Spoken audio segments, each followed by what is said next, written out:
The anchoring effect is a psychological loophole where individuals rely heavily on the first piece of information they encounter when making decisions, even if it is irrelevant or arbitrary.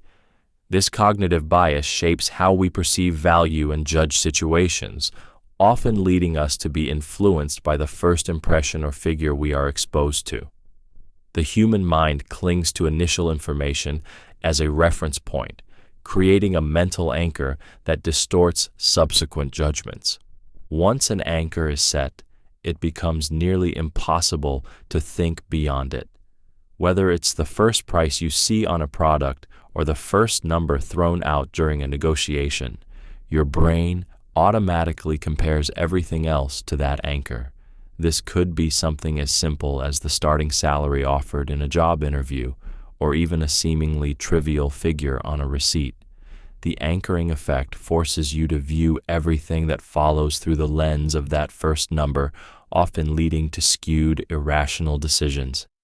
The power of the anchor is often exploited in sales tactics, with initial offers or prices designed to influence your perception of what's reasonable or normal.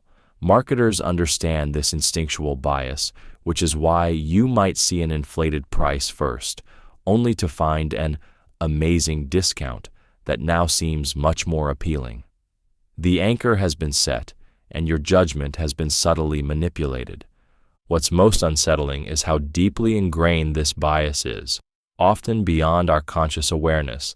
The anchor pulls our decisions without us ever realizing it's there, quietly influencing everything we choose. The halo effect. The halo effect is a psychological loophole where our overall impression of a person influences how we perceive their individual traits or behaviors. It's as if one positive or negative characteristic casts a halo that colors everything else about them, leading us to make biased judgments. If someone is attractive, we're likely to assume they're also intelligent, kind, and capable, even if we have no evidence to support those assumptions. Similarly, if someone comes across as rude, we may unfairly judge their other qualities as negative as well. This bias operates automatically, without conscious awareness. The halo effect is one of the most potent ways our minds distort reality, and it often happens in a split second. A charming smile or an impressive resume can lead us to overlook flaws or make assumptions that we wouldn't otherwise make. It's also why celebrities, influencers, and public figures are so effective at influencing us. Once they gain a positive reputation in one area, it extends to all aspects of their lives. In hiring decisions, relationships, and even politics, the halo effect plays a subtle yet powerful role. When you meet someone for the first time, whether they're a potential partner or a colleague, your initial impression, whether positive or negative, shapes the way you interpret their future actions. It's a shortcut for the brain, one that's hard to avoid, and it leaves us vulnerable to being misled by superficial traits. This is the silent bias that can influence our choices and perceptions, shaping our judgments in ways we never truly control. The confirmation bias. Confirmation bias is a powerful psychological loophole where we unconsciously seek out, interpret, and remember information that confirms our pre-existing beliefs or opinions, while ignoring or dismissing information that contradicts them. It's as if our mind becomes a filter, allowing only evidence that supports our views to pass through, while blocking out anything that challenges them. This bias keeps us stuck in our own echo chambers, perpetuating false beliefs and reinforcing misconceptions. At its core, confirmation bias gives us a sense of comfort and security. It allows us to feel justified in our opinions and beliefs, even when they might be based on incomplete or inaccurate information. Whether it's political views, health advice, or personal biases, we naturally gravitate towards sources of information that align with what we already think. We tend to read articles, follow social media pages, and engage with people who reinforce our worldviews, while avoiding those that offer a different perspective. The danger of confirmation bias is that it limits our ability to grow and adapt. It keeps us from considering new ideas or confronting uncomfortable truths. In relationships, it can lead us to ignore warning signs or dismiss concerns simply because they don't align with our expectations. In the workplace or in decision-making, it can result in flawed judgment as we cling to outdated or biased views rather than embracing new insights. This bias isn't just a minor flaw in thinking. It can lock us into patterns of self-deception and prevent real change from happening. The confirmation bias. Confirmation bias is a powerful psychological loophole where we unconsciously seek out, interpret, and remember information that confirms our pre-existing beliefs or opinions while ignoring or dismissing information that contradicts them.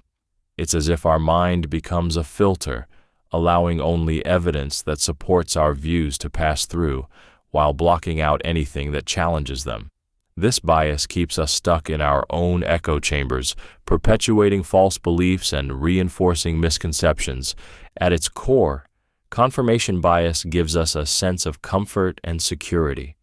It allows us to feel justified in our opinions and beliefs, even when they might be based on incomplete or inaccurate information. Whether it's political views, health advice, or personal biases, we naturally gravitate toward sources of information that align with what we already think. We tend to read articles, follow social media pages, and engage with people who reinforce our worldviews, while avoiding those that offer a different perspective. The danger of confirmation bias is that it limits our ability to grow and adapt. It keeps us from considering new ideas or confronting uncomfortable truths. In relationships, it can lead us to ignore warning signs or dismiss concerns simply because they don't align with our expectations. In the workplace or in decision-making, it can result in flawed judgment as we cling to outdated or biased views rather than embracing new insights. This bias isn't just a minor flaw in thinking. It can lock us into patterns of self-deception and prevent real change from happening. The Bandwagon Effect. The bandwagon effect is a psychological loophole where people tend to adopt certain behaviors, beliefs, or opinions simply because they perceive others to be doing the same. It's the phenomenon where the popularity of an idea or trend creates an irresistible pull to join in, often without fully understanding or critically evaluating it. This bias taps into our natural desire for social conformity, as we instinctively want to be part of the group and avoid standing out. This effect is particularly powerful in group settings or in environments where social approval is valued. When we see a large number of people endorsing or following something, whether it's a political ideology, a fashion trend, or even a social media challenge, we subconsciously believe that it must be the right thing to do. The more people we observe hopping on the bandwagon, the stronger the urge becomes to follow suit, even if we don't personally agree or have little knowledge about what's at stake. The danger of the bandwagon effect is that it can lead to decisions that are not based on critical thinking or individual values. People may support a cause, buy a product, or vote for a candidate simply because everyone else is doing it, often overlooking the potential downsides or flaws in their choices. This bias also explains why misinformation can spread so quickly, as people share and adopt ideas based on their popularity rather than their truthfulness. In the end, the bandwagon effect serves as a reminder that our decisions and opinions are not always as independent as we might like to believe. Social influence is a powerful force, and it's easy to get swept up in it without even realizing how much it's shaping our behavior. The availability heuristic. The availability heuristic is a psychological loophole where people make judgments about the likelihood of an event based on how easily examples or instances come to mind. If something is easily recalled, whether due to recent exposure, emotional impact, or frequency, we tend to overestimate its probability or importance. This bias relies on the mental shortcut that the more vivid or memorable an event is, the more likely we assume it is to occur again. For instance, if you've recently heard news stories about airplane crashes, you might start to believe that air travel is far more dangerous than it statistically is. Even though the odds of a plane crash are incredibly low, the vividness and emotional weight of the media coverage make it feel like a higher risk. Similarly, if you know someone who won the lottery, you might unconsciously inflate your own chances of winning because that one example is so readily available in your mind. The availability heuristic is particularly dangerous because it leads to skewed perceptions of reality. When we make decisions based on what's most readily available in our memory, we may neglect important data or miss out on more accurate assessments. It's why we may fear certain events or make irrational decisions simply because they are fresh in our minds. This bias also plays a major role in how we perceive risks, dangers, or opportunities in everyday life. It fuels misconceptions and can lead to a distorted view of the world, one where the most memorable events shape our sense of probability, even when they're not representative of reality. The hindsight bias. The hindsight bias is a psychological loophole where, after an event has occurred, we believe that we knew it all along. This bias makes us feel as though the outcome was more predictable than it actually was, distorting our perception of past events. We tend to view past decisions, whether personal or professional, with the belief that we should have anticipated the results, even though we were unaware of the outcome at the time. It's a sneaky distortion of memory that alters our sense of confidence in our decision-making. After something happens, whether it's a successful business venture, a failed relationship, or even a sports game, we look back and convince ourselves that we saw the signs all along. This makes us feel smarter or more insightful than we really were. The feeling of "I knew it" can be both empowering and dangerous. The danger of hindsight bias is that it blinds us to the actual uncertainty of situations. It makes us less likely to learn from mistakes because we forget how uncertain we truly were at the time. When we believe we knew what was going to happen, we might not reassess our decisions or change our strategies for future choices. In relationships, this bias can lead us to unfairly blame ourselves or others, thinking we should have acted differently. In professional settings, it can lead to overconfidence in predicting outcomes, making us less cautious in decision-making. The hindsight bias distorts reality, making us feel more certain about the past, but ultimately limiting our growth for the future. The overconfidence bias. The overconfidence bias is a psychological loophole where individuals overestimate their own abilities, knowledge, or judgments. It's as if the more confident we are about something, the less likely we are to see our own limitations or flaws. This bias often leads us to make decisions with an inflated sense of certainty, ignoring potential risks or alternative perspectives. It creates a dangerous illusion of invincibility, where we believe we have all the answers even when we don't. At the core of the overconfidence bias is the human desire for self-assurance. We all want to feel competent and capable, and sometimes that desire leads us to misjudge our true capabilities, whether it's in personal relationships, career decisions, or financial investments. The overconfidence bias can cloud our judgment and set us up for failure. A person who believes they can ace a test without studying, or a business owner who thinks their product will automatically succeed is often blind to the real challenges and uncertainties that lie ahead. This bias is often amplified in high-stakes situations where the pressure to succeed leads us to feel even more confident about our abilities. In negotiations, investments, or even just casual conversations, overconfidence can lead to a lack of preparation, poor decision-making, and eventual regret. The most unsettling part of this bias is that it's not only inaccurate, it's self-reinforcing. The more overconfident we become, the less likely we are to seek feedback, make adjustments, or consider alternatives, trapping us in a cycle of misjudgment and error. Self-serving bias. Self-serving bias is a psychological loophole where we tend to attribute our successes to internal factors, such as our abilities or efforts, while blaming external factors, such as luck or circumstances, for our failures. It's a way for our minds to protect our self-esteem and maintain a positive self-image. When something good happens, we take the credit.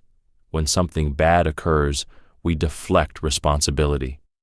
This bias works as a shield against feelings of inadequacy or failure. It allows us to feel competent and in control of our successes while avoiding the discomfort of acknowledging our own shortcomings. For example, if we perform well on a test, we might attribute it to our intelligence or hard work. But if we fail, we might blame it on the test being unfair or external distractions. The self-serving bias can create distortions in how we view ourselves and the world around us. It can lead to an inflated sense of self-worth and an unrealistic view of our abilities, preventing us from truly learning from our mistakes. In relationships, this bias might cause us to believe that any conflict is the fault of others, never recognizing our own role in the situation. While this bias helps protect our emotional well-being in the short term, it can ultimately hinder personal growth and prevent us from addressing our flaws. By always shifting blame away from ourselves, we miss opportunities to improve and evolve. The self-serving bias can keep us stuck in a loop of denial, making it harder to accept responsibility and make meaningful change. In-group bias. In-group bias is a psychological loophole where people tend to favor, trust, and support members of their own group over those from other groups. This bias is deeply rooted in human nature, as our brains are wired to seek connection and security within the groups to which we belong, whether those groups are defined by race, religion, nationality, or even something as simple as shared interests. We are naturally inclined to view members of our in-group as more trustworthy, capable, and deserving of benefits, even in the absence of objective evidence. This bias leads us to subconsciously favor in-group members in various ways, from offering them preferential treatment to viewing their actions in a more positive light. When we're part of a team, community, or social circle, we tend to feel a sense of belonging and loyalty, which strengthens our bond with others in the group. On the other hand, people outside our group may be viewed with suspicion or judgment, often unfairly. This us versus them mentality perpetuates division and reinforces stereotypes, sometimes even in subtle ways. In-group bias is particularly dangerous in situations involving prejudice, discrimination, and conflict. It fuels social inequalities and makes it harder for individuals from different groups to collaborate or understand each other. This bias distorts our sense of fairness, leading us to make decisions based not on merit or objective reasoning, but on the group identity of the people involved. In essence, the in-group bias traps us in an echo chamber of favoritism, fostering division and bias without us even realizing it, preventing us from truly seeing others as individuals beyond their group affiliations. The false consensus effect. The false consensus effect is a psychological loophole where we tend to believe that our own opinions, beliefs, and behaviors are more widely shared by others than they actually are. It's the illusion that most people think and feel the same way we do, creating a false sense of consensus around our views. This bias leads us to overestimate the extent to which our perspective is the norm or the correct one, disregarding the diversity of opinions that actually exists. At its core, the false consensus effect gives us a sense of social validation and security. When we think that everyone shares our views, we feel more confident and justified in our beliefs. It's easier to feel like we're part of a larger group, that we're not alone in our convictions. But this bias can be incredibly misleading, causing us to overestimate the support we have for our opinions. This effect can be especially dangerous in group dynamics and decision-making. In a work environment, for example, believing that everyone agrees with you can prevent important dissenting voices from being heard. In relationships, it can lead to misunderstandings, as we assume our partner sees things the same way we do. The false consensus effect can also foster divisiveness, as we struggle to understand people who think differently and fail to acknowledge the complexity of human perspective. In the end, this bias distorts our view of the world and can prevent us from recognizing the diversity of thought and experience that exists around us. It limits our ability to grow and connect with others in meaningful ways. The Dunning-Kruger Effect. The Dunning-Kruger Effect is a psychological loophole where individuals with low ability or knowledge in a particular area overestimate their competence, while those with higher competence tend to underestimate their abilities. This bias stems from the fact that people with limited skills lack the necessary insight to recognize their own incompetence. Ironically, the less you know, the more likely you are to believe that you know everything. At the core of the Dunning-Kruger effect is ignorance. It's not just about lacking knowledge, but about being unaware of the gaps in that knowledge. When someone is new to a subject, they might only be aware of a few concepts and mistakenly assume that their understanding is complete. This leads to inflated confidence and a refusal to acknowledge how much more there is to learn. On the other hand, those with more expertise recognize the vastness of the field and often feel humble about their own understanding, doubting their capabilities.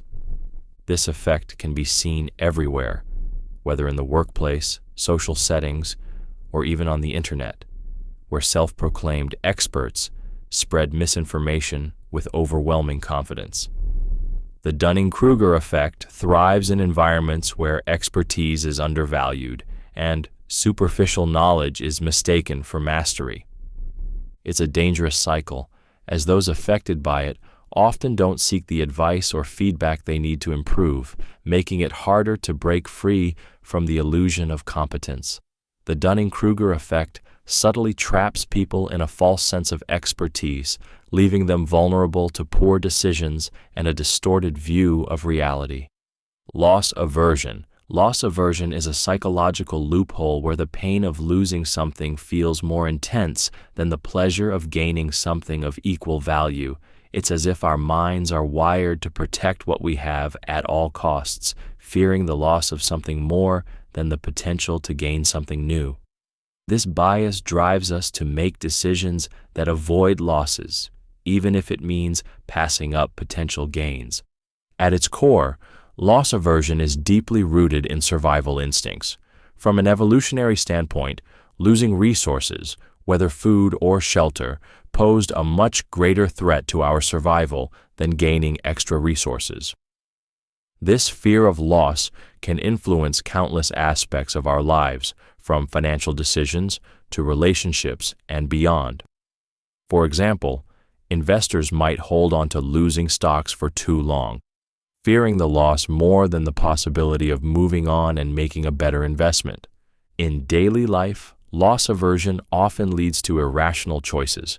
We may cling to bad habits, unhealthy relationships, or unproductive situations because the thought of losing what we have feels unbearable. Even small losses, like a sale item slipping through our fingers or a missed opportunity, can trigger a disproportionate emotional response. This bias can make it difficult to embrace change, take risks, or pursue new opportunities, as the fear of loss overshadows the potential benefits. Loss aversion traps us in a cycle of fear, preventing growth and keeping us from fully seizing the possibilities that life offers. The Endowment Effect. The Endowment Effect is a psychological loophole where people tend to assign more value to things simply because they own them. This bias causes us to overestimate the worth of our possessions, leading us to make irrational decisions about selling, trading, or giving them away. When we own something, it becomes intrinsically more valuable to us, not because of its objective worth, but because of the psychological attachment we form to it. This bias is evident in everyday situations. Imagine trying to sell an old, worn-out chair. Even though it may only be worth a small amount on the market, the mere fact that it's yours causes you to see it as more valuable. The endowment effect explains why people often hold on to things they no longer need or want, convincing themselves that they're worth more than they truly are. It's also why we tend to experience regret when letting go of items that we've owned for a long time, even if it's a rational decision. In consumer behavior, the endowment effect is a tactic often used by businesses. Free trials or test drive offers work by creating a sense of ownership. Once a customer has used a product, they begin to value it more highly and are more likely to make a purchase, even at a higher price. This psychological effect feeds our attachment to possessions, sometimes at the expense of clear, logical judgment. The endowment effect makes it harder to part with things, leading us to overvalue what we have simply because it's ours. This irrational attachment shapes our decision-making and often prevents us from making choices that would be in our best interest. The reciprocity bias. The reciprocity bias is a psychological loophole where we feel compelled to return favors or kindnesses, even when we don't owe anything in return. This instinct is deeply ingrained in human nature, driven by an unconscious desire to maintain social balance and fairness. When someone does something nice for us, whether it's a small gesture or a significant act, we automatically feel the need to reciprocate, often without thinking it through. At its core, the reciprocity bias is a mechanism of social cohesion.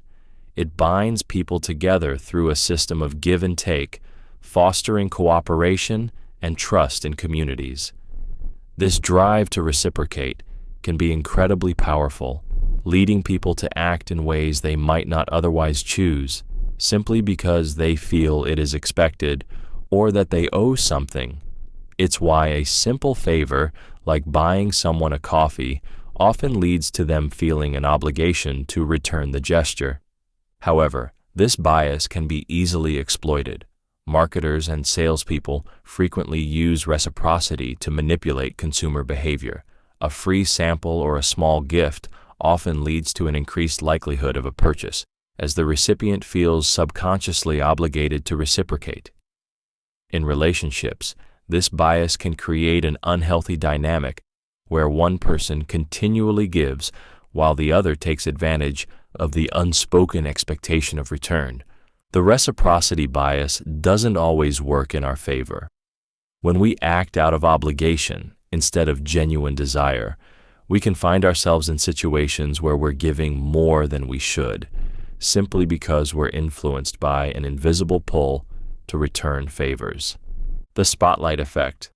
The spotlight effect is a psychological loophole where individuals believe they are being observed and judged by others far more than they actually are. It's as if we're walking around with an imaginary spotlight shining on us, making us hyper-aware of our actions, appearance, and behavior. This leads us to feel self-conscious and overly concerned about how others perceive us, even in situations where no one is paying attention. At its core, the spotlight effect stems from a natural tendency to focus on ourselves and our own experiences. We are often so immersed in our own thoughts and actions that we assume others are equally fixated on us. This bias amplifies social anxiety and can lead to unnecessary stress, as we believe we are under constant scrutiny. Whether it's a small mistake, a fashion choice, or a slip of the tongue, we may catastrophize these moments, convinced that everyone around us has noticed. However, the truth is that most people are far more concerned with their own lives and self-image than with judging others. Our perceived spotlight is often non-existent, yet we carry the weight of this imagined attention with us, affecting how we interact in social situations. The spotlight effect can even lead to self-sabotage, as the fear of judgment makes us hesitant to take risks, speak up, or be authentic. In reality, the spotlight effect distorts our perceptions of social dynamics, trapping us in a cycle of self-doubt and unnecessary concern about how others view us. The mere exposure effect. The mere exposure effect is a psychological loophole where the more we are exposed to something, the more we tend to like it. It's a subtle and powerful influence that can shape our preferences, attitudes, and judgments without us even realizing it. The repeated exposure to an object, idea, or person increases our familiarity with it, which in turn fosters positive feelings and greater acceptance. This bias operates on a deeply ingrained principle of human nature. Familiarity breeds comfort. From a survival standpoint, being familiar with something, whether it's a person, a place, or an idea, was often associated with safety and predictability. This is why we tend to feel more comfortable with things we've encountered before, even if we don't consciously remember them. It's why you might find yourself developing a preference for a song or a brand you initially didn't like after hearing it several times. The mere exposure effect explains why we are often drawn to things we've seen repeatedly, such as familiar faces in a crowd or brands we've encountered in advertisements. In marketing, companies exploit this bias by repeating their message over time, making their products seem more trustworthy and appealing. In relationships, it can lead us to form attachments to people we see regularly, even if we don't initially have a deep connection with them. What's unsettling about this effect is its power to shape our preferences without our conscious control. The more we are exposed to something, the more likely we are to grow fond of it, even if the initial reaction was indifference or dislike. This bias manipulates our choices without us being aware, making it a sneaky but pervasive force in our daily lives. The illusion of control. The illusion of control is a psychological loophole where people believe they have more control over a situation or outcome than they actually do. This bias leads us to overestimate our influence on events, especially in circumstances that are largely random or beyond our control, whether it's picking lottery numbers, rolling dice, or participating in a game of chance. We often convince ourselves that our actions can directly impact the results, even when the odds are entirely based on luck. This bias is particularly powerful because it provides a sense of comfort and security. When we feel in control, we experience reduced anxiety and a sense of empowerment. The illusion of control often arises in high-stakes situations where the desire for control is strongest. For example, a gambler may believe that their lucky charm or specific betting strategy will influence the outcome, even though it's all based on chance. Similarly, someone who's meticulously planning every detail of a project may falsely believe that they can control the future, despite the unpredictability of external factors. The danger of the illusion of control is that it leads to poor decision-making. People may take unnecessary risks, make overconfident predictions, or invest time and resources into efforts that ultimately have no impact on the outcome. It also makes it difficult to accept failure, as it goes against the belief that we can always influence results. This psychological loophole can leave us vulnerable to self-deception, fueling a false sense of confidence and creating obstacles to learning and growth. The illusion of control is a quiet force, often making us believe we're steering the ship, even when the currents are out of our hands. Cognitive dissonance. Cognitive dissonance is a psychological loophole where we experience discomfort when we hold two contradictory beliefs, attitudes, or behaviors. This mental tension pushes us to resolve the inconsistency in order to restore internal harmony. When we act in ways that clash with our values or beliefs, or when new information challenges our existing views, the discomfort we feel drives us to either change our behavior, justify our actions, or disregard the conflicting information entirely. At its core, cognitive dissonance is a powerful motivator for self-justification. When faced with a situation where our actions don't align with our values, we work overtime to rationalize our choices. It's why a smoker might convince themselves that smoking isn't as harmful as research suggests, or why a person might justify staying in a toxic relationship by convincing themselves that it's not as bad as it seems. The mind will go to great lengths to avoid the discomfort of contradiction. This bias can influence decision-making, leading people to make choices that are less about what's right and more about maintaining internal peace. In the workplace, cognitive dissonance can prevent people from admitting mistakes or changing approaches when they're invested in a particular course of action. In relationships, it might lead to ignoring red flags or defending harmful behaviors.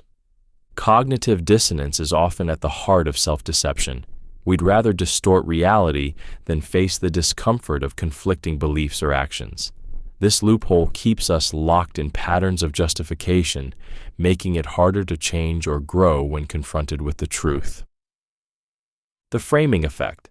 The framing effect is a psychological loophole where the way information is presented influences the decisions we make and the way we perceive it. Essentially, how something is framed, whether as a gain or a loss, a positive or a negative, can drastically alter our judgment, even if the underlying facts remain the same. The human mind is easily swayed by the context in which information is provided, causing us to react differently depending on how it's worded or framed. At its core, the framing effect taps into our instinctive response to risk and reward. We tend to favor choices that are presented as gains or positives, even if the outcome is identical to one framed as a loss. For example, people are more likely to choose a surgery with a 90% survival rate than one with a 10% mortality rate, even though both are identical. The framing of the information shifts our perception of risk, causing us to make decisions based on emotion rather than logic. This bias is widely used in marketing, advertising, and politics to influence behavior and shape public opinion. By framing a product as offering 80% fat-free instead of containing 20% fat, marketers can make it seem like a healthier choice. Similarly, politicians often use framing techniques to sway voters' opinions on policy issues by emphasizing certain aspects over others. The power of the framing effect lies in its subtlety. We may never realize we're being influenced, yet our decisions are constantly shaped by the way information is presented to us, making us vulnerable to manipulation and bias in nearly every area of life. The sunk cost fallacy. The sunk cost fallacy is a psychological loophole where we continue investing time, money, or effort into something simply because we've already invested so much, even when it no longer makes rational sense to do so. This bias leads us to irrationally justify further commitment based on past losses, rather than considering the current value or future potential of our investment. At its core, the sunk cost fallacy taps into our natural aversion to loss. Once we've put something into motion, whether it's a failing project, an unhealthy relationship, or an expensive purchase, we hate the idea of letting go because it feels like we're admitting defeat. The more we invest, the harder it becomes to walk away, even when the costs outweigh the benefits. It's as if the past investments create an emotional attachment, convincing us that pulling out would make those sacrifices meaningless. This bias manifests in many areas of life. In business, companies continue pouring money into a failing product or project, even when it's clear it won't succeed.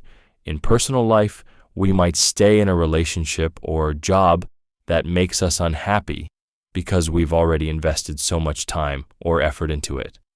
The danger of the sunk cost fallacy is that it keeps us stuck in unproductive or harmful situations as we fail to make decisions based on future outcomes. Instead, we let past investments dictate our choices, ultimately leading us to greater losses and missed opportunities. The Pygmalion Effect. The Pygmalion Effect is a psychological loophole where higher expectations placed on an individual lead to an increase in their performance, while lower expectations can result in a decline. This bias works on the simple yet powerful principle that what others believe about us, especially those in positions of authority, can shape our behavior and capabilities. When someone believes in our potential, it fosters a self-fulfilling prophecy, driving us to rise to meet those expectations, often without even realizing it. The Pygmalion Effect is most commonly observed in educational and professional settings. A teacher who expects a student to succeed will often provide more support, encouragement, and attention, which in turn boosts the student's self-confidence and performance. Similarly, managers who have high expectations for their employees may unknowingly inspire greater effort, creativity, and success, as their belief in their abilities motivates them to perform at a higher level. On the flip side, when individuals are expected to fail or are consistently underestimated, they often live down to those expectations. This can create a cycle of underachievement and self-doubt, as people internalize the low expectations placed on them. The Pygmalion Effect can have a profound impact on how individuals see themselves and how they behave, particularly when expectations are communicated non-verbally through tone, body language, and subtle cues. This psychological loophole reveals the immense power of belief, both our own and others. When people expect more from us, we are often capable of far more than we ever imagined. However, it also highlights the dangerous consequences of underestimating others, as low expectations can stifle potential and prevent growth. The Hawthorne Effect. The Hawthorne Effect is a psychological loophole where people change their behavior simply because they are aware that they are being observed. It's the subtle yet powerful influence of attention, where individuals modify their actions or performance when they know they are the subject of scrutiny, even if the observation is unrelated to the task at hand. This bias is named after a series of studies conducted at the Western Electric Hawthorne Works in the 1920s, where researchers found that workers' productivity increased just because they knew they were being observed, not because of any specific intervention. At its core, the Hawthorne Effect highlights how human beings are sensitive to the presence of others and the attention they receive. It taps into our desire to be seen positively and our tendency to adjust our behavior when we feel that others are watching. This can manifest in a wide range of situations, from employees putting in extra effort when supervisors are around to students performing better during classroom observations. The problem with the Hawthorne Effect is that it can lead to skewed results and expectations. When people act differently because they know they're being watched, it's hard to get an accurate picture of their true abilities or attitudes. This is why, in studies or work environments, the mere knowledge of observation can influence outcomes and distort data. In everyday life, it can impact how we behave in social settings. The awareness of being watched often leads us to make decisions based on how we'll be perceived rather than what we truly want or need. This bias reflects how our sense of self is shaped by others' gaze, often clouding our ability to act authentically. The Peak End Rule. The peak end rule is a psychological loophole where people judge an experience based on its most intense moment, the peak, and the final moment, the end, rather than considering the experience as a whole. This bias leads us to remember experiences not by their duration or overall quality, but by the highs and lows that stand out and the way they concluded. Essentially, our minds are wired to weigh the extremes and the final impression more heavily than any of the in-between moments. At its core, the peak end rule simplifies how we process and recall experiences. The most intense emotional moments, whether positive or negative, become the markers by which we judge the entire event. For example, A vacation might be remembered more for a breathtaking sunset, the peak, and the frustration of a missed flight at the end, rather than the series of enjoyable moments in between. Similarly, a medical procedure might be judged harshly due to a brief period of pain at its worst moment, even if the overall procedure was relatively smooth. This rule plays a huge role in how we recall memories and form lasting impressions, whether in relationships, customer service, or entertainment. In therapy, customer feedback, and even theme park design, creators understand the power of crafting the peak and end to leave lasting positive impressions. The peak-end rule distorts our perceptions of the entire experience, often leading us to remember something as better or worse than it truly was. It's a subtle trick the brain plays, and it leaves us with judgments that may not always reflect the entirety of what occurred. The planning fallacy. The planning fallacy is a psychological loophole where people consistently underestimate the time, costs, and risks involved in completing a task while overestimating their ability to handle it. Despite past experiences or external evidence suggesting otherwise, we tend to be overly optimistic about how quickly and easily we can accomplish things. It's as if our minds ignore the complexities and obstacles that lie ahead, leaving us blindsided when things don't go as planned. At its core, the planning fallacy is driven by an overconfidence bias. We focus on the best-case scenario, ignoring potential delays or setbacks. We're often so eager to start a project or achieve a goal that we fail to consider all the variables and challenges that could derail us. This leads to unrealistic expectations, whether it's in completing a work project, planning a vacation, or even finishing a personal task like cleaning the house. We assume everything will go smoothly, and when it doesn't, we're left scrambling to adjust. This fallacy affects everything from major life decisions to everyday tasks. We're prone to believing that we can complete complex projects in record time, leading to rushed decisions and stress when deadlines loom. Even in group settings, the planning fallacy can distort collective expectations, leading teams to mismanage time, resources, and energy. The most frustrating part of the planning fallacy is that we keep making the same mistake, even when we know better.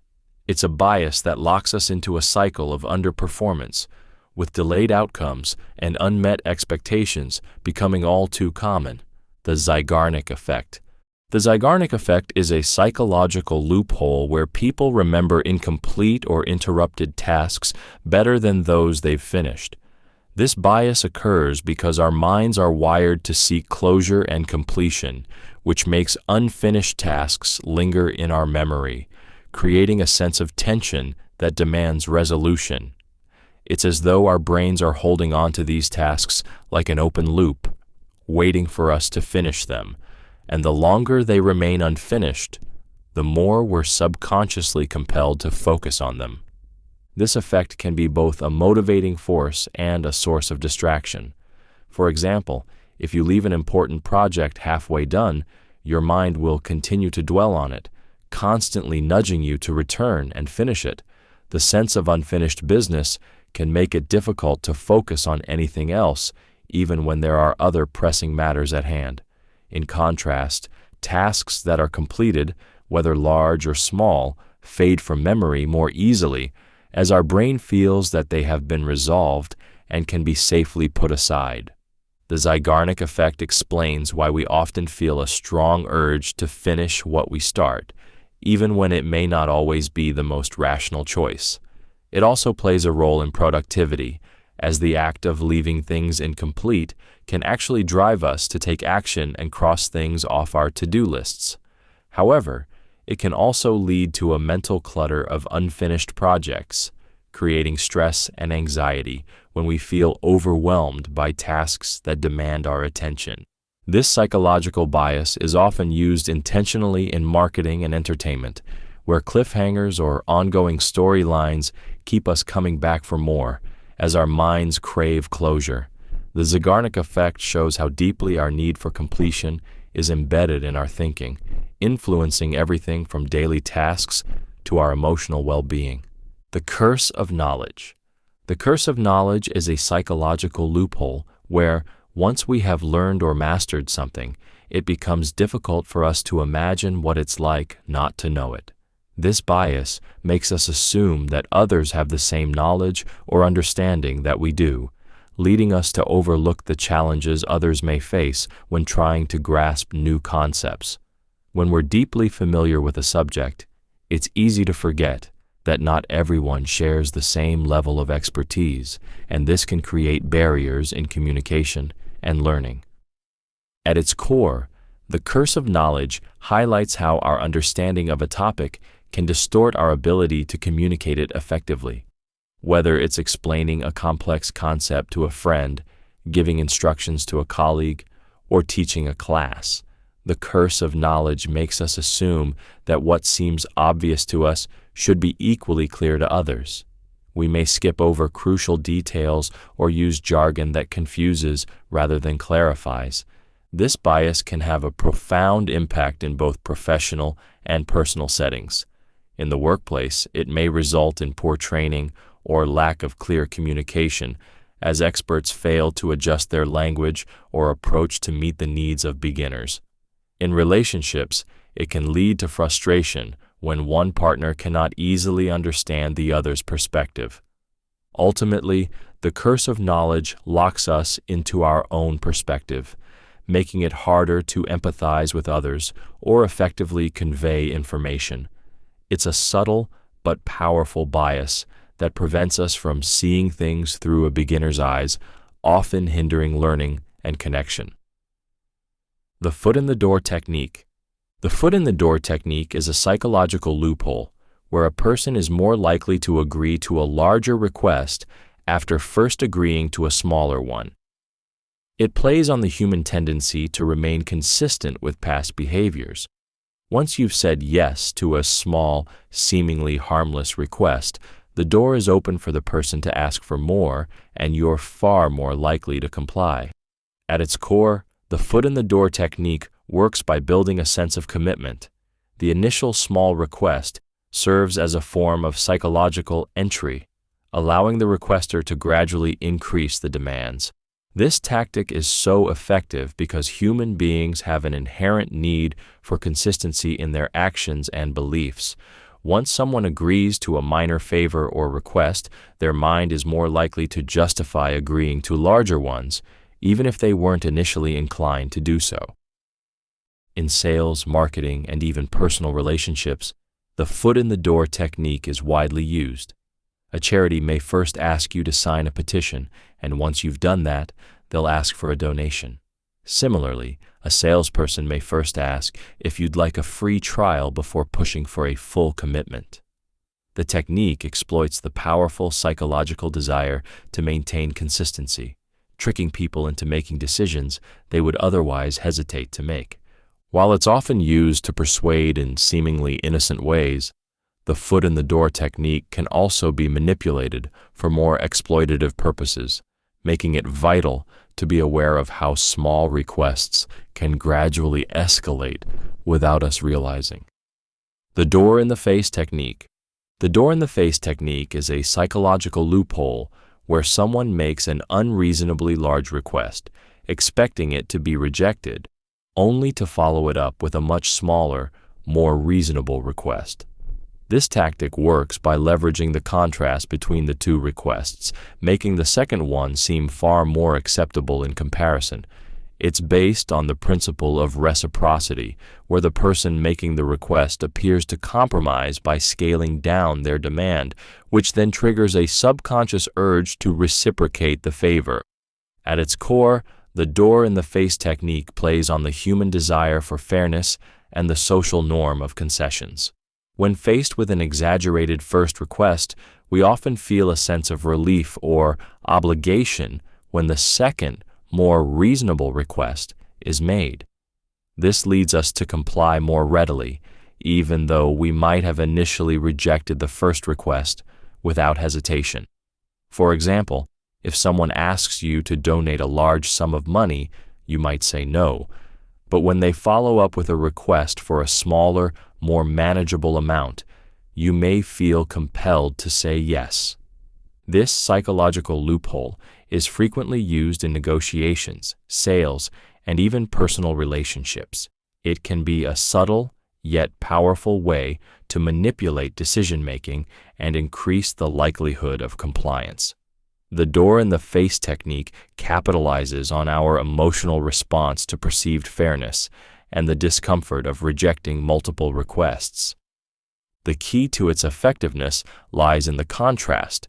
The first request is deliberately inflated to make the second one appear much more reasonable.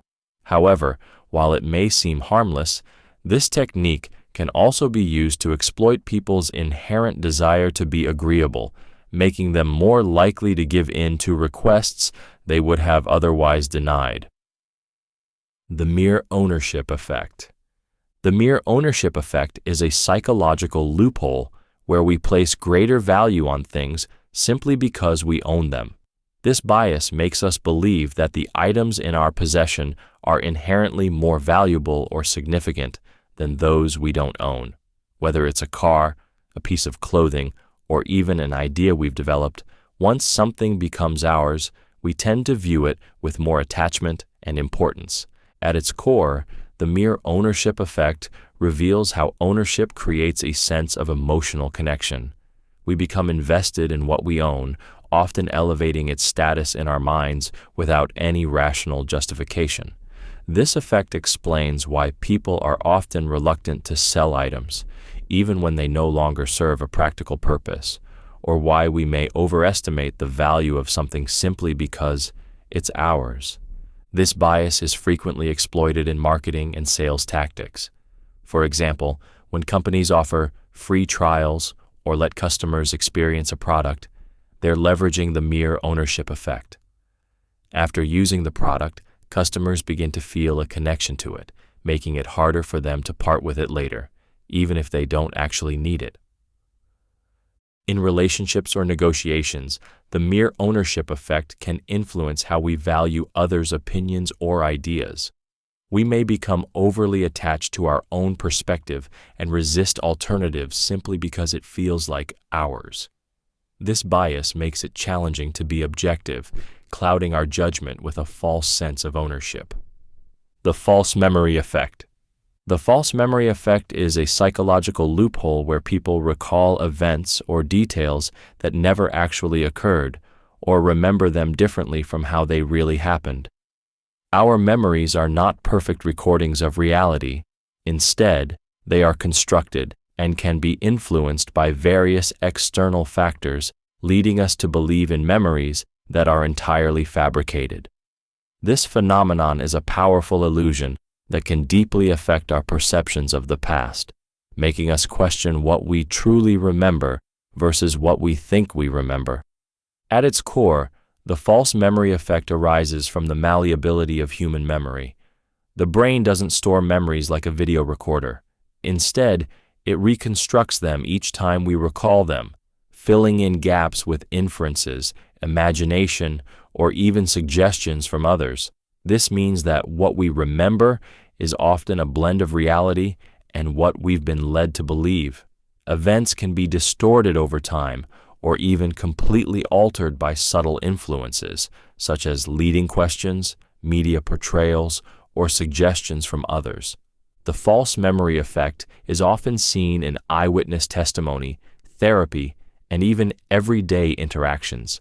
People may believe they experienced something vividly, only to later find out it didn't actually happen. This effect is frequently used in criminal investigations, where witnesses may unintentionally introduce inaccuracies into their accounts, causing them to remember events incorrectly. What's most unsettling is how real these false memories feel. We can be entirely convinced of their authenticity, even in the face of contradictory evidence. This bias forces us to realize just how unreliable our own minds can be, distorting our understanding of past events in ways we cannot control. The Outgroup Homogeneity Bias. The outgroup homogeneity bias is a psychological loophole where we tend to perceive members of groups to which we do not belong as being more similar to each other than they actually are. Essentially, we believe that everyone in an actor's outgroups shares the same characteristics, attitudes, and behaviors, overlooking the diversity and individuality within that group. This bias is a powerful way the human mind simplifies complex social interactions, but it can also lead to misunderstanding and stereotyping. When we interact with people outside our own group, whether it's based on race, nationality, religion, or social class, we often see them as a homogeneous mass, instead of recognizing the variation and uniqueness within the group. This perception is the root of many prejudices and stereotypes. For example, if we view a particular ethnic group as all the same, we might fail to acknowledge the differences in culture, personality, and beliefs that actually exist within that group. Similarly, if we view a political or social movement as all the same, we can easily reduce the complexity of its members to a single, generalized viewpoint. The outgroup homogeneity bias also influences how we form alliances and make decisions. It strengthens the sense of us versus them, deepening divisions between groups and fueling conflict. This bias can hinder cooperation, compromise, and understanding, as we fail to see individuals in the outgroup as complex people with different perspectives. Ultimately, the outgroup homogeneity bias reinforces social separation and perpetuates divisive thinking, making it harder for us to see beyond our own group's identity. The Just World Hypothesis. The Just World Hypothesis is a psychological loophole where we believe that the world is fundamentally fair and that people get what they deserve. This bias makes us think that good things happen to good people and bad things happen to bad people, which gives us a sense of control and predictability in a chaotic world. When we see someone suffer, it's often easier to assume they must have done something to deserve it, rather than acknowledging the randomness and unfairness that sometimes governs life's outcomes. At its core, the Just World Hypothesis helps us cope with the unpredictability and pain of life. It offers us comfort in the idea that there's an order to the universe, that suffering isn't random, and that justice prevails in the end. This belief can be especially strong in societies that value fairness and moral behavior. It makes us feel that if we live a good life, we'll be protected from harm, and that bad people will eventually get their comeuppance. However, this bias can be harmful. It can lead to victim blaming, where we attribute the suffering of others to their own faults, rather than recognizing the role of external factors or pure misfortune. In the workplace, it might result in less empathy for colleagues facing challenges, as we believe they must have done something wrong to be in their situation. In personal relationships, it can prevent us from understanding the complexities of others' struggles, causing us to judge them unfairly. The Just World Hypothesis distorts our perception of reality, making us believe in a fairness that often doesn't exist. It can lead to apathy toward the struggles of others and ultimately, a lack of compassion. The paradox of choice. The paradox of choice is a psychological loophole where an abundance of options, rather than providing greater freedom or satisfaction, actually leads to anxiety, regret, and decision paralysis. While we often believe that more choices will make us happier, the opposite is often true. The more options we are presented with, the harder it becomes to make a decision, and the more likely we are to second-guess ourselves once we've made it. At its core, the paradox of choice reveals the overwhelming nature of limitless possibilities. When faced with a wide array of options, our brains struggle to process all the information and potential outcomes, leading to stress rather than satisfaction. The fear of making the wrong choice looms larger, and we become paralyzed by the sheer number of possibilities. What was once a simple decision, such as choosing a product or even selecting a meal, can quickly become a daunting and exhausting task. This paradox is particularly evident in consumer behavior, where companies often overload us with choices, believing it will drive more sales. Yet, in many cases, it simply leads to dissatisfaction.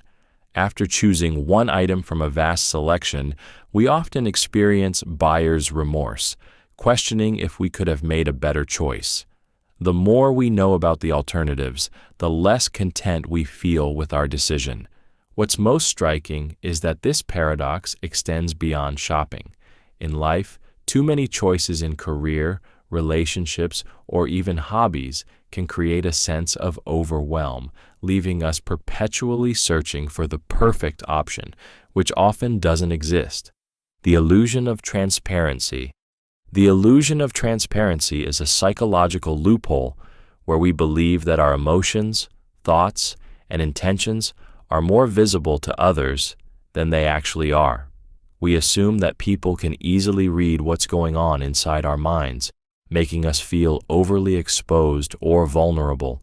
This bias often leads to the exaggerated belief that our feelings or internal states are transparently communicated, when, in reality, others are much less aware of them than we think. This illusion is particularly evident in social situations. For instance, if you're nervous about giving a public speech, you might feel that everyone can see how anxious you are, even though your nervousness is only perceptible to you. In reality, most people won't notice the subtle signs of your anxiety unless you draw attention to them. The same applies when you're feeling embarrassed, excited, or frustrated. You believe these emotions are apparent, but they often go unnoticed or are interpreted in ways you don't expect. The illusion of transparency can lead to overthinking and social discomfort. People often overestimate the negative impression they're leaving on others, assuming that their internal state is obvious to everyone. This belief can fuel anxiety and self-consciousness, leading to behaviors such as over-explaining, excessive reassurance-seeking, or withdrawing altogether. In situations where we want to control how others perceive us, this bias can be particularly damaging. It can make us overly cautious or hesitant, believing that our slightest discomfort or uncertainty will be visible to others. The reality, however, is that most people are far less aware of our internal emotions than we assume, leaving us more in control than we realize. The false attribution error. The false attribution error is a psychological loophole where we mistakenly attribute someone's behavior to their character or personality, while overlooking situational factors that may have influenced their actions. When someone cuts us off in traffic, we often assume they're a rude or inconsiderate person, failing to consider that they might be rushing due to an emergency or have had a stressful day. This bias leads us to misjudge others and their intentions, creating an inaccurate understanding of their behavior. At its core, the false attribution error stems from our tendency to make snap judgments about others based on limited information. It's easier to assume that someone's actions reflect their true nature than to take into account the external pressures or circumstances that might be shaping their behavior. This makes us more likely to see others in a negative light, which can damage relationships and perpetuate misunderstandings. The bias operates in everyday life, often without us even realizing it. In the workplace, we might view a colleague's mistake as a sign of incompetence, without considering that they may have been under tight deadlines or dealing with personal issues. In friendships, we might misinterpret a friend's abruptness as coldness when they might simply be stressed. This error creates a distorted view of the world where we judge people more harshly than they deserve. It fosters negativity and conflict, making it difficult to empathize with others or to see them in a more holistic light. By recognizing the influence of situational factors, we can begin to break free from the false attribution error and better understand the complexities of human behavior. The mere categorization effect. The mere categorization effect is a psychological loophole where simply grouping things into categories can influence our perception of them, even when those categories are arbitrary or meaningless. When we label something as belonging to a particular group, we automatically start to make assumptions about its qualities, value, or characteristics, often without even realizing it. This bias taps into our natural desire to simplify the world around us, but it can lead us to make unfair or inaccurate judgments. At its core, the mere categorization effect highlights the brain's tendency to organize information into easily digestible chunks. When we categorize something, our minds quickly assign characteristics to it based on our prior knowledge or biases about that category. For example, if we categorize someone as athletic, we might automatically assume they are strong, healthy, and energetic, traits that may not be true at all. Similarly, labeling a product as luxury might make us perceive it as higher quality, even if its actual quality is comparable to a lower-priced alternative. This effect can be seen in social dynamics, marketing, and even in the workplace. People are often judged based on superficial labels, such as their age, gender, or social group, rather than their individual qualities or actions. In marketing, products are often categorized in ways that trigger certain associations, leading consumers to make decisions based on group labels rather than objective evaluation. The mere categorization effect subtly shapes our perceptions and decisions, often trapping us in stereotypes or assumptions. It's a bias that can cloud judgment and lead to simplistic, and sometimes harmful, conclusions. The Primacy Effect. The Primacy Effect is a psychological loophole where people are more likely to remember and be influenced by the first piece of information they encounter in a sequence, while later information has a diminished impact. This bias occurs because our brains give disproportionate weight to the initial information we receive, often making it more memorable and more powerful in shaping our judgments and decisions. This effect is particularly noticeable in situations where we are presented with multiple options or pieces of information. For example, when meeting someone for the first time, the first impression they leave on you tends to shape how you perceive them moving forward, even if subsequent interactions challenge that impression. Similarly, in situations like job interviews or sales pitches, the first few details or arguments presented often carry more influence, regardless of what follows. The primacy effect can shape how we make decisions and form opinions. When we are exposed to a series of facts, events, or people, we tend to give more weight to the initial information, regardless of its relevance or accuracy. In many cases, this bias can lead to flawed judgment, as we fail to adequately consider new information that might contradict our initial perceptions. This effect is used intentionally in many fields, including marketing, negotiation, and politics, where the first message or offer is designed to make the strongest impression. The primacy effect shows just how much the first encounter or piece of data can skew our perception, often lingering in our minds long after more recent, potentially more accurate information has been presented. The recency effect.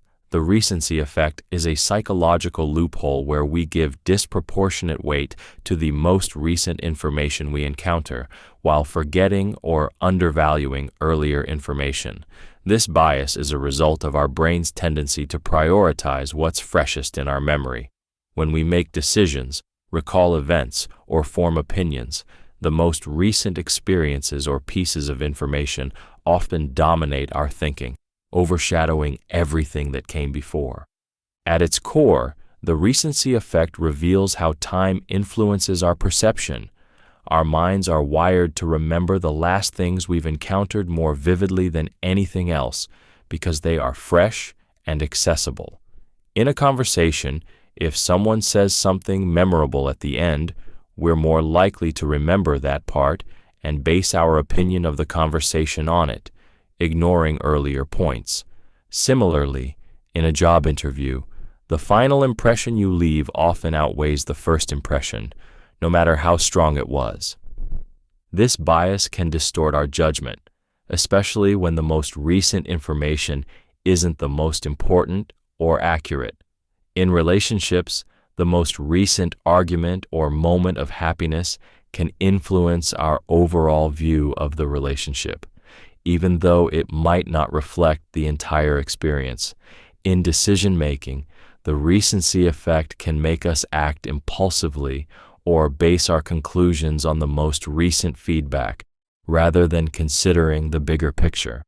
The recency effect keeps us locked in the moment, making it difficult to see beyond the most immediate or obvious information. This bias can lead to hasty decisions and a skewed perspective, as we are swayed by the present while neglecting the past. The contrast effect. The contrast effect is a psychological loophole where our perception of something is influenced by its comparison to something else that is noticeably different. This bias occurs when we judge an item, person, or situation based not on its inherent qualities, but on how it contrasts with a preceding or nearby option. Essentially, the mind distorts reality by exaggerating differences, making things appear better or worse depending on what came before them.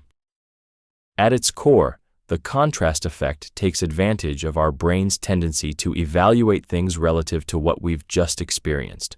For example, when you see an expensive product after looking at cheaper alternatives, the more expensive item may seem like a better deal, even if it isn't. Similarly, if you're presented with a mediocre candidate after meeting an outstanding one, the former may seem much less impressive, even though they may be equally qualified. The mind fails to assess the item in isolation, instead measuring it against what it was previously exposed to. This bias plays a significant role in everything from consumer purchases to hiring decisions, and even in how we assess people. Marketers know how powerful the contrast effect is, which is why they often place premium products next to less expensive ones, making the higher-priced items seem more attractive. In social situations, the contrast effect can lead us to compare ourselves unfairly to others, either inflating or deflating our self-worth depending on who we're measuring against. The most troubling aspect of the contrast effect is its ability to skew our perception of reality. It subtly manipulates our choices and judgments, often without us even realizing it. The Observer Expectancy Effect. The Observer Expectancy Effect is a psychological loophole where a researcher's or observer's expectations about a subject can influence the subject's behavior or performance. This bias happens because the observer's beliefs or assumptions subtly shape how they interact with or measure the subject, leading to outcomes that align with the observer's expectations. Essentially, the observer unknowingly creates a self-fulfilling prophecy where the subject responds to these cues in ways that fulfill the anticipated outcome. This effect is particularly evident in experimental settings. For instance, if a teacher believes a student is exceptionally gifted, they may offer more encouragement, attention, or resources to that student, which can, in turn, improve the student's performance, even if the student's abilities are not inherently superior. Similarly, in scientific research, if a researcher expects a certain outcome, they might unintentionally influence the data collection process, or even interpret ambiguous results in a way that confirms their hypothesis. The observer expectancy effect can lead to biased results, particularly when the observer's influence is not recognized or accounted for. In everyday life, it can manifest in any situation where someone's expectations color their interactions with others, such as in management, relationships, or education. This bias can distort our perceptions of others' abilities, intentions, or behaviors simply because we project our own assumptions onto them. This effect underscores the subtle but powerful influence that expectations can have on outcomes. When we are unaware of our biases, we risk shaping situations in ways that are influenced by our expectations rather than by objective reality. The Bystander Effect. The Bystander Effect is a psychological loophole where individuals are less likely to intervene in an emergency or help someone in need when others are present.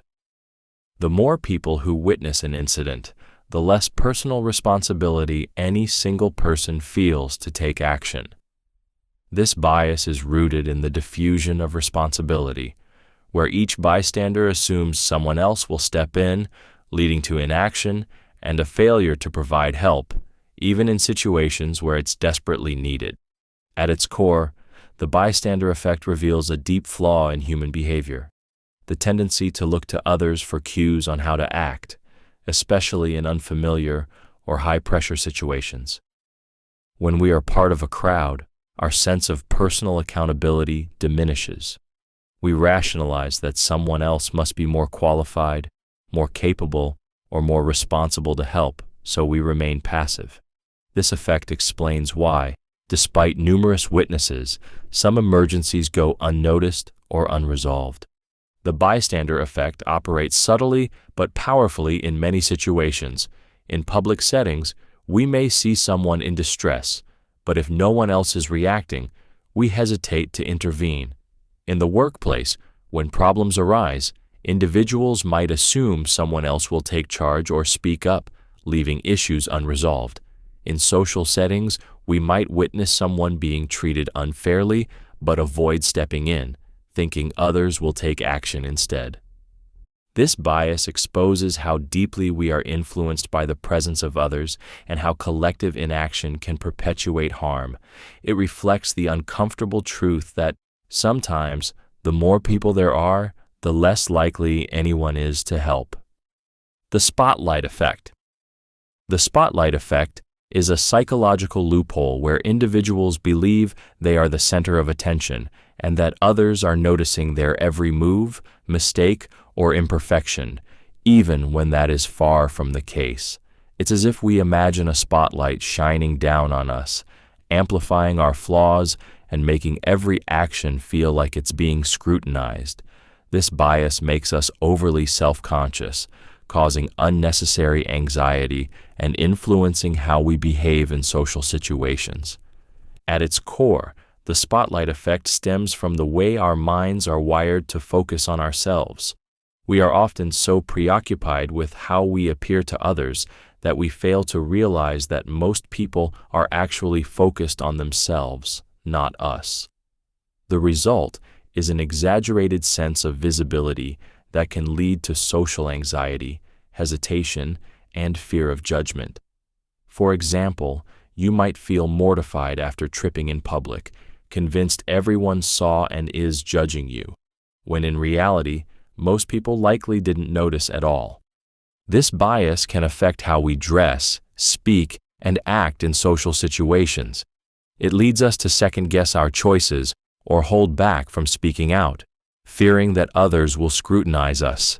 In relationships and work environments, the spotlight effect can make us overly cautious, limiting our self-expression and preventing us from taking risks or being authentic.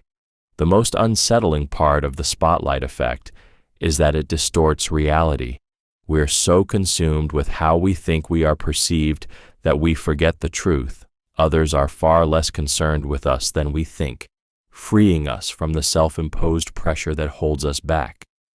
The paradox of progress. The paradox of progress is a psychological loophole where advancements in technology, science, or society, while intended to improve our lives, often lead to unexpected negative consequences. As we make progress in one area, it can unintentionally create new problems or intensify existing ones, leaving us caught in a cycle of striving for more, while not always benefiting in the ways we anticipate. For example, technological advances like smartphones have revolutionized communication, but they have also led to issues such as decreased face-to-face interactions, constant distractions, and even increased anxiety. Similarly, medical breakthroughs have extended life expectancy, but this has also resulted in challenges related to aging populations and the stress of managing long-term healthcare. The paradox lies in the fact that our desire for progress, while often well-intended, does not always lead to greater happiness or fulfillment. Instead, it can introduce new complexities and dilemmas that we are not always prepared to handle. This paradox affects individuals, societies, and entire industries. As we develop new solutions to old problems, we often overlook the side effects or unintended consequences of those solutions. In the pursuit of efficiency, we may lose quality of life. In the search for greater convenience, we may sacrifice personal privacy. Progress often forces us to confront new challenges, and sometimes it can make us long for the simplicity of a time when things seemed more straightforward. The paradox of progress shows how our quest to improve can sometimes result in unexpected setbacks, leaving us grappling with the complexities of modern life. While we continue to move forward, we must recognize that each step forward can bring new hurdles that demand our attention and adaptation. The empathy gap. The empathy gap is a psychological loophole where we struggle to understand or connect with the feelings, needs, or experiences of others, especially when those experiences are different from our own. This bias makes it difficult for us to truly empathize with people in situations we haven't personally experienced, leading to misjudgments, misunderstandings, and a lack of compassion. We often underestimate the intensity of emotions others are feeling, or we fail to recognize how external factors might be affecting them. At its core, the empathy gap reflects how our emotional understanding is shaped by our own perspective. It's hard to grasp the depth of someone's pain or joy when we haven't walked in their shoes. This gap is particularly pronounced when we are in a comfortable or stable emotional state, making it harder for us to appreciate how others might be suffering or struggling. For example, we might downplay someone's anxiety, thinking it's not a big deal because we've never experienced that level of fear ourselves. The empathy gap plays out in everyday life. In relationships, it can create tension when we fail to understand or validate each other's feelings. At work, it can lead to misunderstandings between colleagues, especially when one person is dealing with stress while the other is unaffected. In larger societal contexts, this bias can contribute to prejudice or apathy, as we may be less inclined to help or advocate for people whose struggles seem foreign or distant to us. This gap in understanding can be one of the most insidious biases, as it isolates us from others and prevents us from truly connecting. It's a reminder of how crucial empathy is and how difficult it can be to bridge the divide between our own experiences and the realities of others. The social comparison theory. The social comparison theory is a psychological loophole where individuals evaluate their own worth, abilities, and emotions by comparing themselves to others.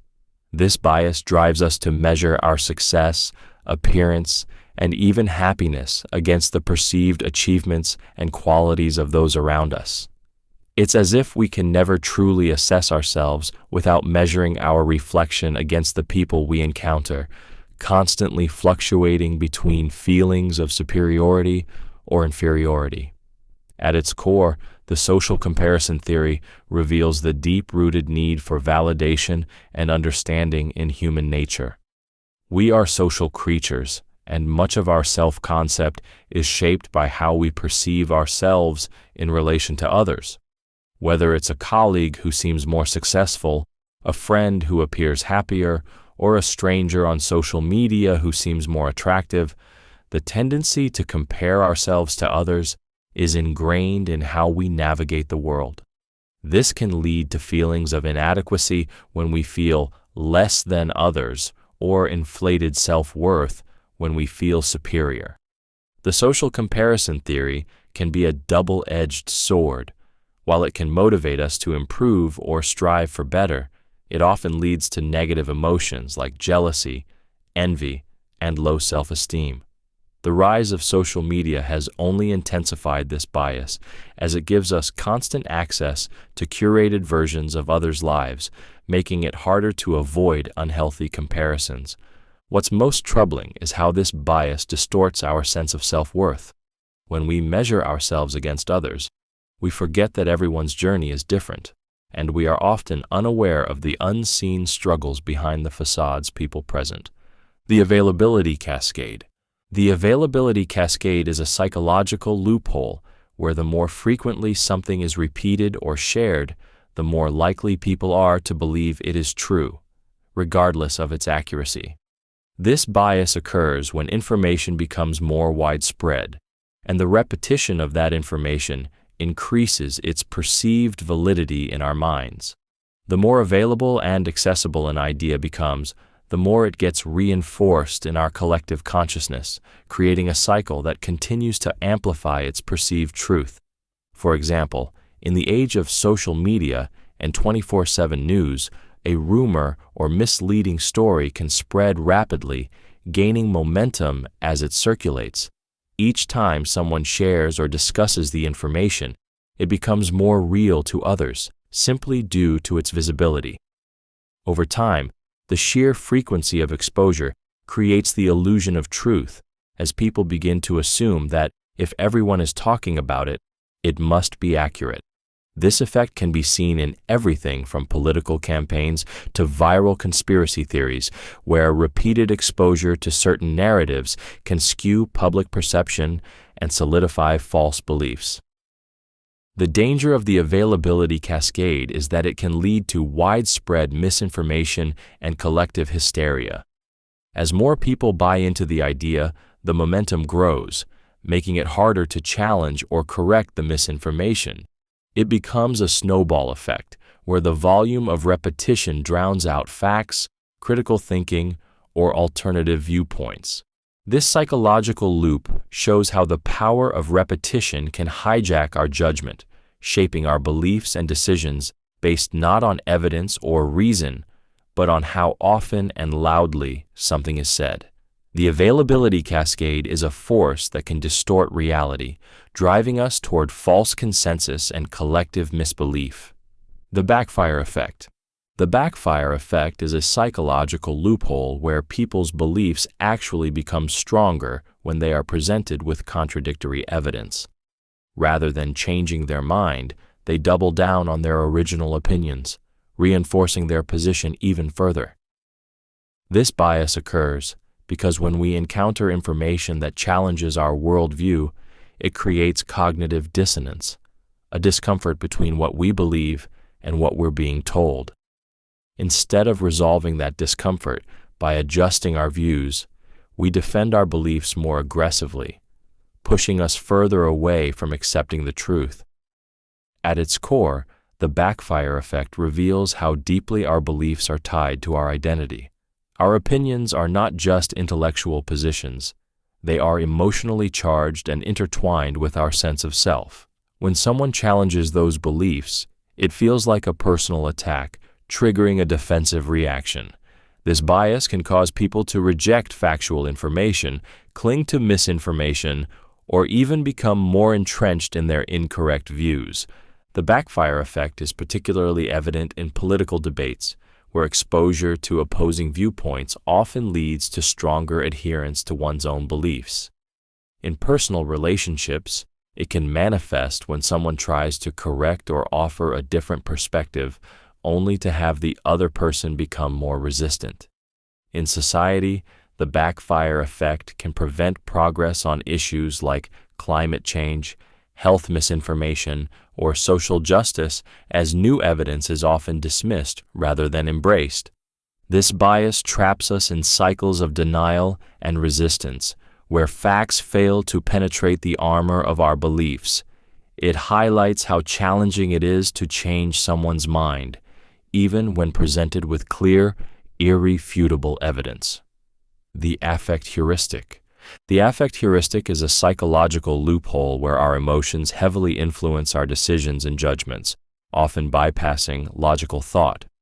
This bias occurs when we make choices based on our immediate feelings, whether positive or negative, toward a person, object, or situation, rather than on a rational evaluation of the facts.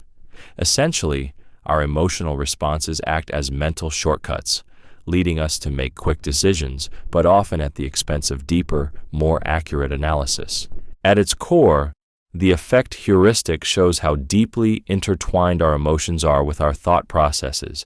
When we feel positively toward something, whether it's a product, a person, or an idea, we tend to assume other positive qualities about it.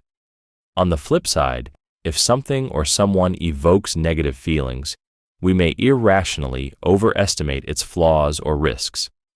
For example, if we have a positive emotional reaction to a brand's advertising, we might overlook the fact that their products are overpriced or of mediocre quality. Alternatively, if we have an initial negative reaction to something, we might overestimate the potential risks or dangers associated with it, even when the evidence doesn't support such fears. The affect heuristic can be particularly dangerous in decision-making, especially in high-stakes situations. It often leads to snap judgments that may feel right in the moment, but ultimately lead to poor outcomes. In financial investments, political decisions, and even personal relationships, this emotional bias can cloud our reasoning and prevent us from considering all the facts. What's most unsettling is how quickly our emotions can override logic, often shaping our decisions without us even realizing it. The illusion of superiority. The illusion of superiority is a psychological loophole where individuals believe they are better, smarter, or more capable than others, often without any objective evidence to support such claims. This bias leads us to overestimate our abilities, performance, and qualities in comparison to those around us. It creates a distorted sense of self-worth and can make us blind to our flaws, as we subconsciously believe we are above average in nearly every area of life. This illusion is particularly strong in situations where people are asked to rate their abilities or performance. Studies consistently show that most people rate themselves as above average in various domains, from driving skills to intelligence to leadership abilities, even though statistically, the majority cannot all be above average. This bias stems from our innate need for self-esteem and validation. By perceiving ourselves as superior, we bolster our self-image, gaining a sense of confidence and security in our abilities. However, the illusion of superiority can lead to problems in personal and professional growth. When we overestimate our capabilities, we may overlook areas in which we need improvement, fail to learn from mistakes, or resist constructive criticism. In relationships and teamwork, it can lead to arrogance or poor collaboration, as we struggle to accept the idea that others might offer valuable insights or outperform us in certain areas. The danger of this bias lies in its ability to prevent self-awareness and growth. It fosters a sense of complacency, where we believe we are already good enough, when in reality, acknowledging our flaws and weaknesses is the first step to true improvement. The illusion of superiority blinds us to our own limitations, making us less likely to evolve or adapt. The self-fulfilling prophecy. The self-fulfilling prophecy is a psychological loophole where our beliefs and expectations about a situation or person lead us to act in ways that make those beliefs come true. Essentially, when we expect something to happen, we unconsciously influence the outcome by behaving in a way that aligns with our expectations. It's as though our thoughts and predictions create a reality where we inadvertently fulfill our own prophecies, even if they were originally unfounded or false. At its core, the self-fulfilling prophecy highlights the power of our mindset. When we believe something will happen, we adjust our behavior to make it more likely, often without realizing it. For example, if a teacher expects a student to perform poorly, they may unconsciously treat the student differently, offering less support or creating an environment that reinforces the student's failure. The student, sensing this expectation, may then act in ways that fulfill the prophecy. This bias operates in all aspects of life, from personal relationships to professional settings. In dating, if someone believes they're destined to fail at love, they might sabotage potential relationships with fear or defensiveness. In the workplace, employees who believe they're not going to succeed may underperform, thus confirming their own doubts. Even in societal issues, negative stereotypes about groups of people can lead to behaviors that reinforce the very biases they suffer from. The self-fulfilling prophecy traps us in cycles of behavior driven by our own expectations. It underscores the incredible influence our beliefs have on our actions and the outcomes we experience. By changing our mindset, we can break free from these cycles and create more positive, empowering futures. The Disposition Effect. The Disposition Effect is a psychological loophole where individuals tend to hold on to losing investments too long while selling winning investments too quickly. This bias occurs because people have an innate tendency to want to avoid realizing losses and to seek the satisfaction of gaining profits. The effect plays on our emotions, where the pain of losing is stronger than the pleasure of winning, making us reluctant to admit a loss. At its core, the disposition effect reflects the human desire to maintain optimism and avoid the discomfort of admitting failure. When an investment drops in value, the emotional discomfort of realizing a loss makes us hold on to it longer, hoping it will recover. Conversely, when an investment is doing well, the fear of losing those gains makes us sell it prematurely, often missing out on further potential growth. This results in an inefficient investment strategy, where emotions rather than rationality drive decisions. This bias is most evident in financial markets, but it can also be seen in personal decision-making, relationships, and even consumer choices. Investors may hold onto a stock that continues to decline because they're unwilling to face the reality of a loss, while selling a profitable one too soon out of fear of losing gains.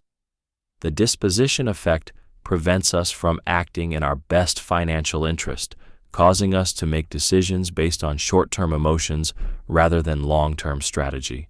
The most troubling aspect of the disposition effect is how it can lock us into unhealthy patterns of behavior, making us hold on to poor choices simply to avoid the emotional pain of acknowledging them. The Reciprocity Norm. The reciprocity norm is a psychological loophole where individuals feel compelled to return a favor or gesture when someone does something for them. It's deeply ingrained in human nature, as we are biologically wired to repay kindness or generosity as a form of social exchange. This norm creates a sense of obligation and fairness in human interactions, as we tend to feel indebted to those who offer us something, whether it's a gift, a compliment, or assistance. The reciprocity norm is powerful because it taps into our desire to maintain social harmony and positive relationships.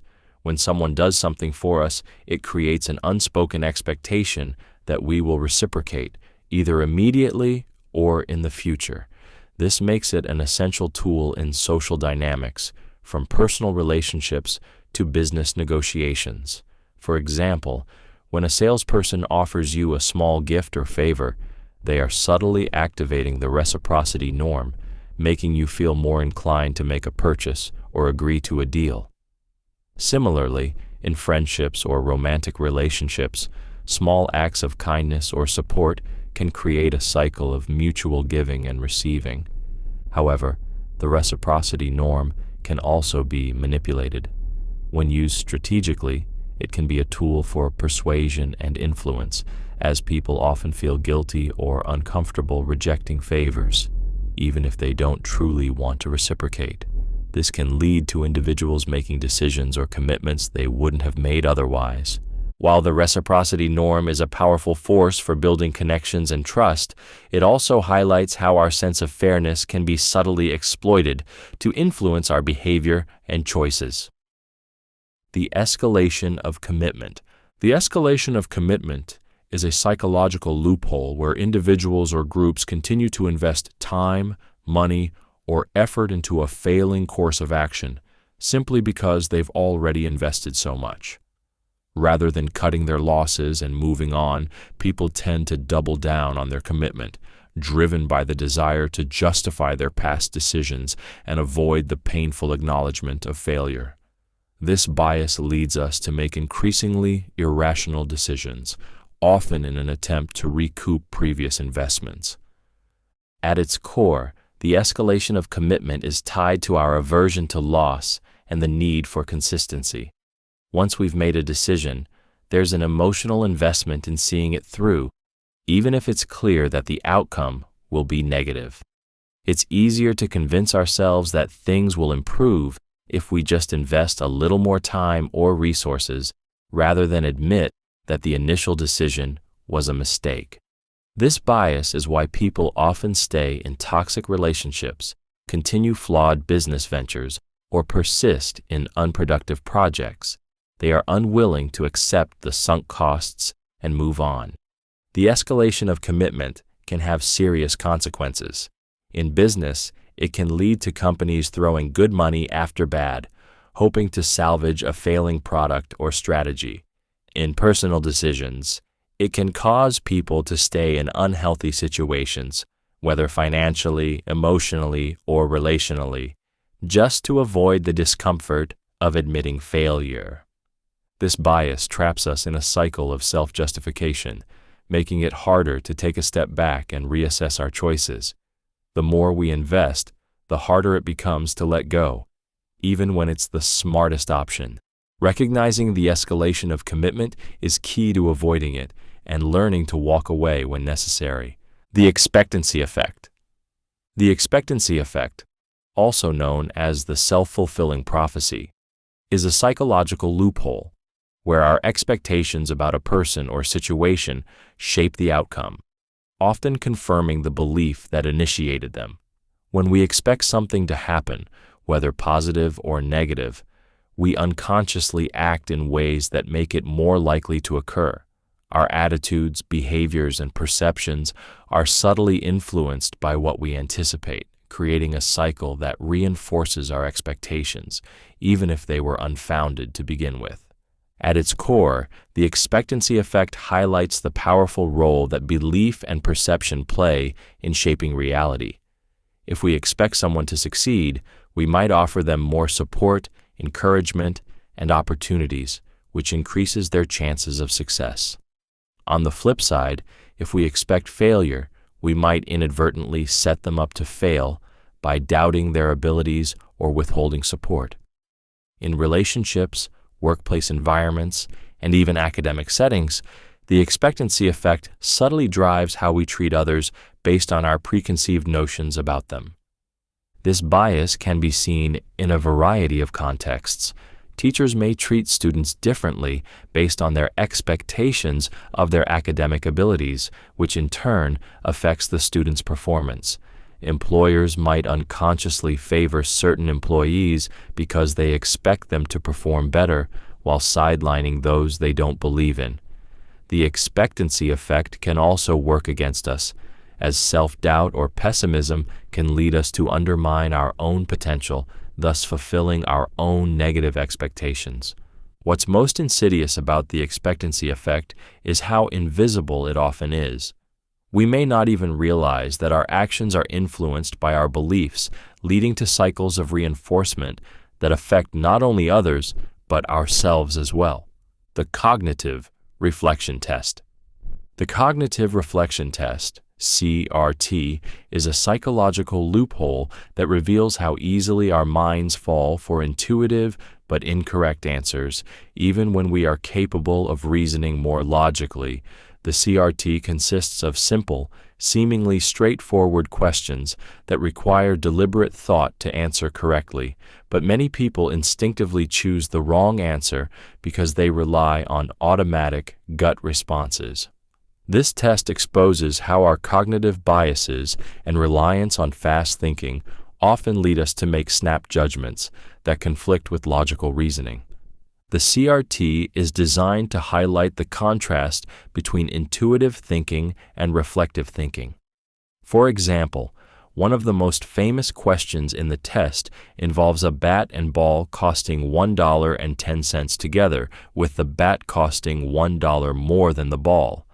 The intuitive answer is that the ball costs 10 cents, but upon further reflection, the correct answer is that the ball costs 5 cents. This is a simple example, yet many people, even highly educated ones, fall for the intuitive mistake. The cognitive reflection test demonstrates that while we are capable of sophisticated reasoning, we often rely on quick, unconscious thinking that can lead us astray. This is because our brains are designed to conserve mental energy, often opting for the path of least resistance. While this fast thinking is helpful in some situations, it can be detrimental when we need to think critically or solve complex problems. The CRT highlights the limitations of our cognitive shortcuts and underscores the importance of slowing down and engaging in reflective thought to avoid being misled by our own automatic judgments. The Introspection Illusion. The Introspection Illusion is a psychological loophole where we believe that we have a deeper understanding of our own thoughts, feelings, and motivations than we actually do. This bias leads us to assume that we know ourselves better than others know us, and that our self-reflection is more accurate and insightful than it truly is. In reality, our understanding of our own internal states is often clouded by emotional biases and limited perspectives, just as our understanding of others is. At its core, the introspection illusion makes us feel uniquely connected to our own thoughts, giving us a false sense of clarity about our motivations. We tend to believe that when we think about why we did something or how we feel about something, we have access to a more accurate version of the truth than anyone else could have. However, just as we misinterpret others' actions, we often misinterpret our own. We may justify our behaviors or decisions with explanations that feel right to us, but are actually shaped by biases, such as cognitive dissonance or the need for self-justification. This illusion is pervasive in our personal and professional lives. It's why we're so confident in our own decisions, even when they turn out to be flawed. In relationships, it can lead to misunderstandings, as we assume we know exactly why we feel a certain way or why we acted in a particular manner, but fail to recognize the deeper, unconscious influences at play. In the workplace, it can prevent growth as we overlook our own flaws or missteps, believing we have the best understanding of ourselves and our actions. The introspection illusion keeps us trapped in our own minds, unable to see our biases and blind spots. It creates a sense of certainty and self-assurance, making it harder for us to recognize when we might be wrong or when our decisions are influenced by deeper, hidden forces. The mirror test. The mirror test is a psychological loophole that reveals how humans and some animals can develop self-awareness by recognizing their reflection in a mirror. This test measures an individual's ability to identify themselves rather than viewing the reflection as another being. While seemingly simple, the test highlights the profound psychological capacity for self-recognition and the boundaries of consciousness. However, the loophole lies in how we perceive and interpret this ability. It's not just about recognizing oneself in a mirror, but the deeper implications it has on how we understand our own identity and existence. At its core, the mirror test demonstrates a fundamental aspect of human development, the ability to reflect on oneself. When a person first sees their reflection, they may not immediately understand that it's them in the mirror. Over time, children develop this recognition around the age of 18 months. In some animals, such as great apes, elephants, and dolphins, the mirror test has also been used to assess self-awareness. The test is a marker for cognitive development, and its results can reveal a lot about our ability to distinguish self from others, a critical component of our mental and emotional development. However, the mirror test is often misunderstood as the ultimate measure of self-awareness. The loophole exists in how we overvalue the ability to recognize a reflection as proof of higher-level consciousness. For instance, the test doesn't account for the depth of self-reflection, memory, or future planning. It only scratches the surface, revealing just one small piece of a much larger puzzle of human self-awareness. In reality, true self-awareness is much more complex, shaped by emotional, social, and cognitive factors that the mirror test can't fully capture. The Focalism Bias. The Focalism bias is a psychological loophole where people tend to focus too narrowly on one aspect of a situation, often overestimating its importance and ignoring other relevant factors. This bias occurs when we fixate on a single detail or outcome, leading us to make judgments that don't account for the broader context or the full range of potential impacts. Focalism leads us to imagine that the future or a particular event will be far more significant or emotional than it ultimately proves to be, causing us to make decisions based on an incomplete view. For example, if you're anticipating a big event, like a vacation or a job promotion, you may imagine that it will be the key to your happiness, placing excessive focus on that one future moment. However, once the event happens, it often doesn't live up to the expectations you built up, and you're left feeling that something is missing. The focalism bias blinds us to the reality that many aspects of our happiness or satisfaction are determined by factors beyond just one event or outcome. This bias also affects our ability to forecast our future emotions. We overestimate how long a positive or negative event will affect us. For instance, we might think that receiving bad news will lead to long-term misery.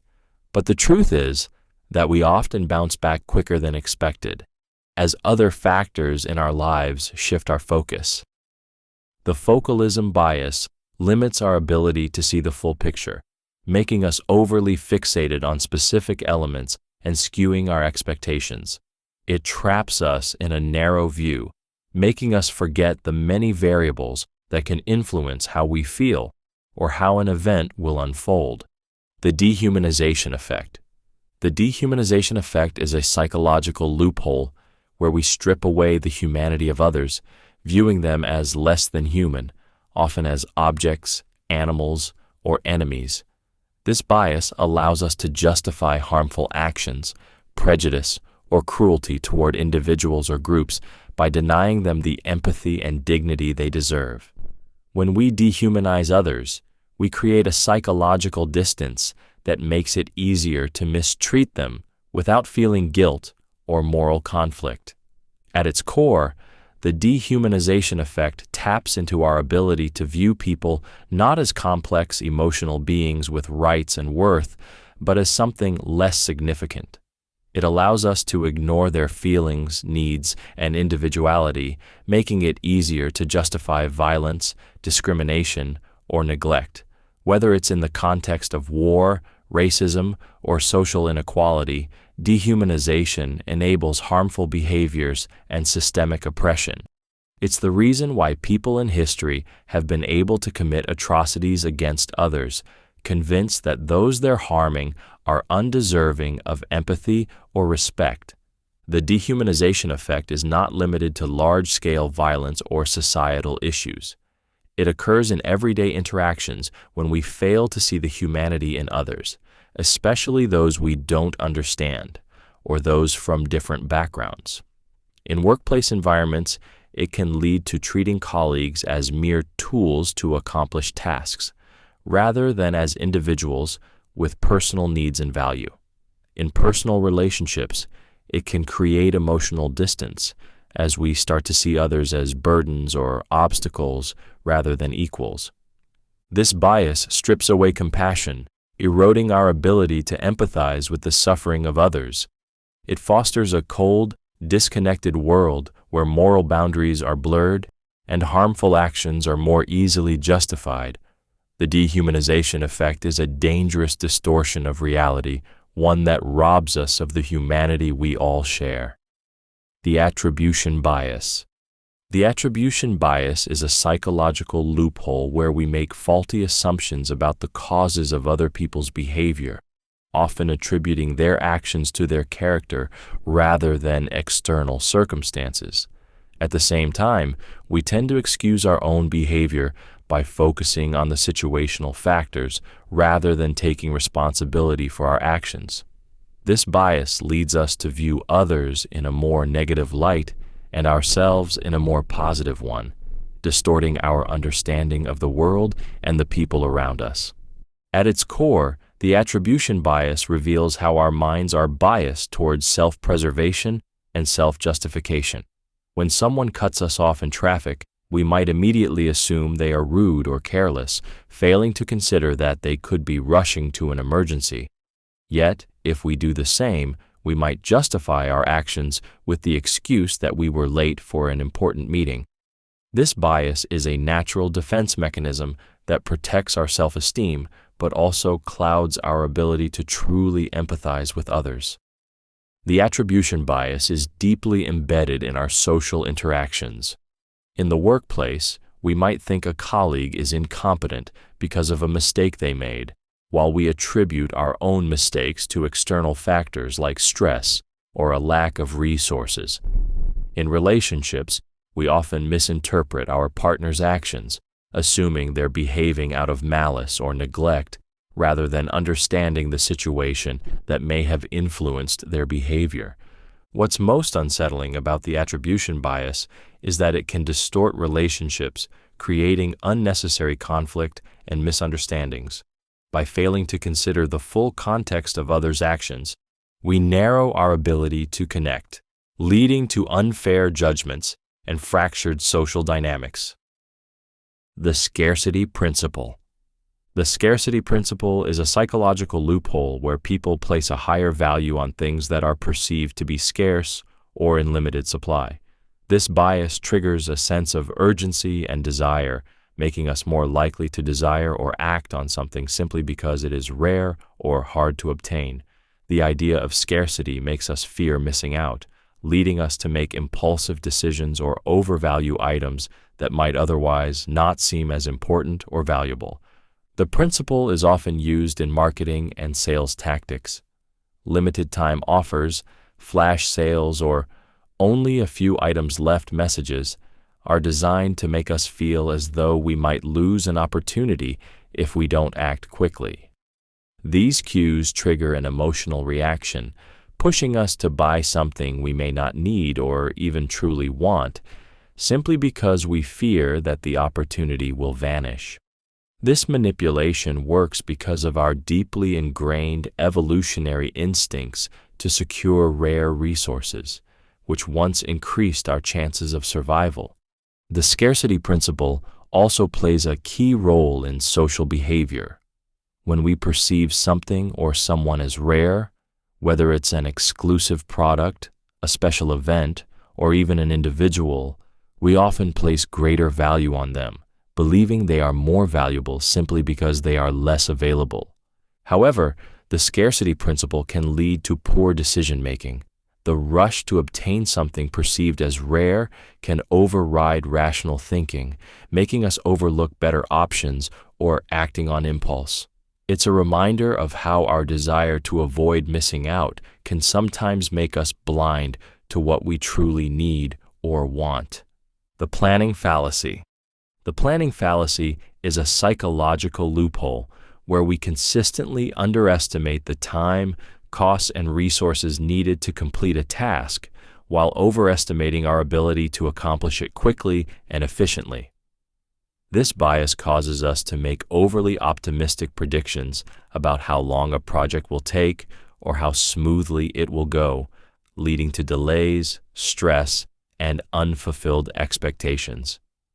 Despite having past experiences to draw on, we tend to overlook potential obstacles, complexities, or setbacks, creating a distorted sense of certainty about our plans.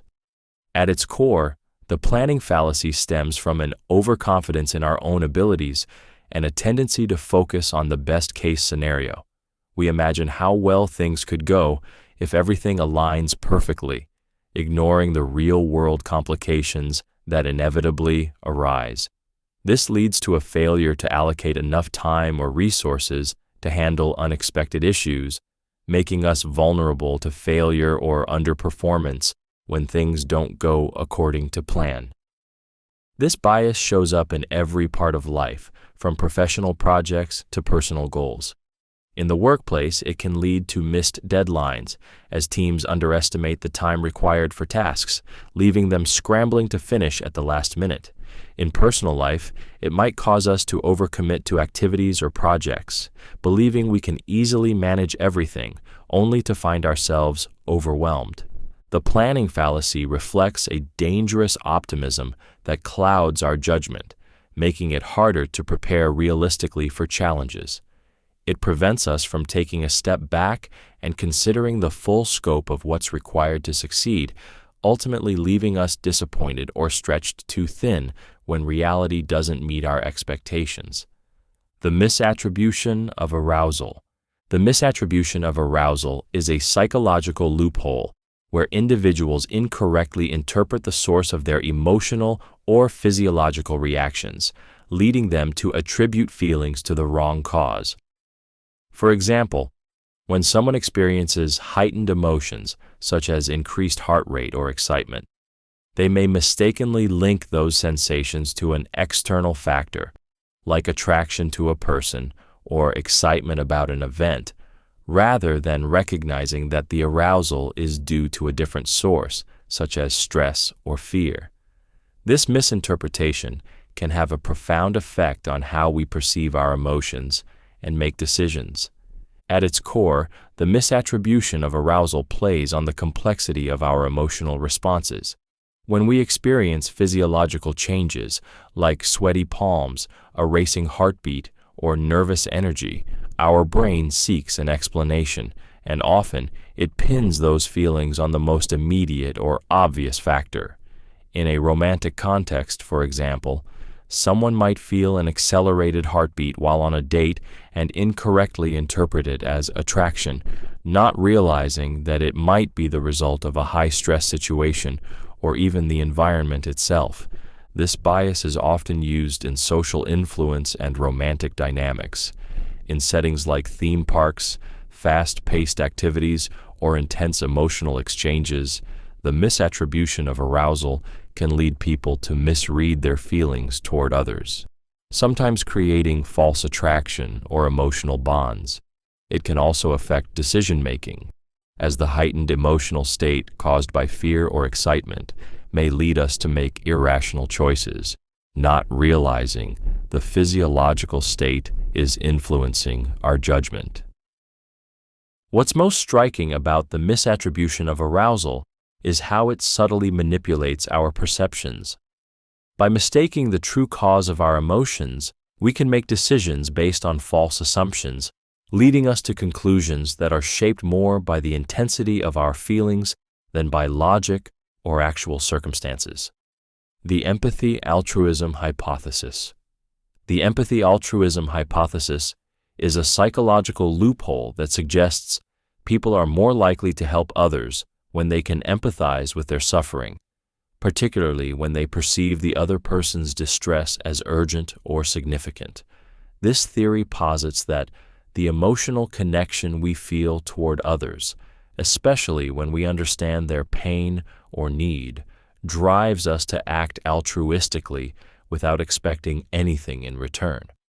The idea is that empathy creates a sense of moral responsibility, compelling us to offer assistance even when there's no personal gain to be had. When we witness someone in need, whether it's someone asking for help or simply showing signs of distress, our natural inclination is to feel for them. This empathetic response triggers a desire to alleviate their suffering, sometimes leading us to offer our time, resources, or support. For example, seeing someone stranded on the side of the road may evoke feelings of sympathy that prompt us to stop and offer help, even though it might inconvenience us. In this sense, empathy doesn't just create emotional connection, it becomes the catalyst for selfless action. However, the Empathy-Altruism Hypothesis also highlights the complexity of human behavior. While many acts of kindness are driven by empathy, it's also possible for people to help others for more selfish reasons, such as to gain social approval or to feel good about themselves. Still, the underlying principle of the hypothesis suggests that genuine altruism is driven by a deep emotional understanding of another's pain, which can overpower our natural self-interest. This psychological phenomenon underscores the powerful role emotions play in our decisions to help others.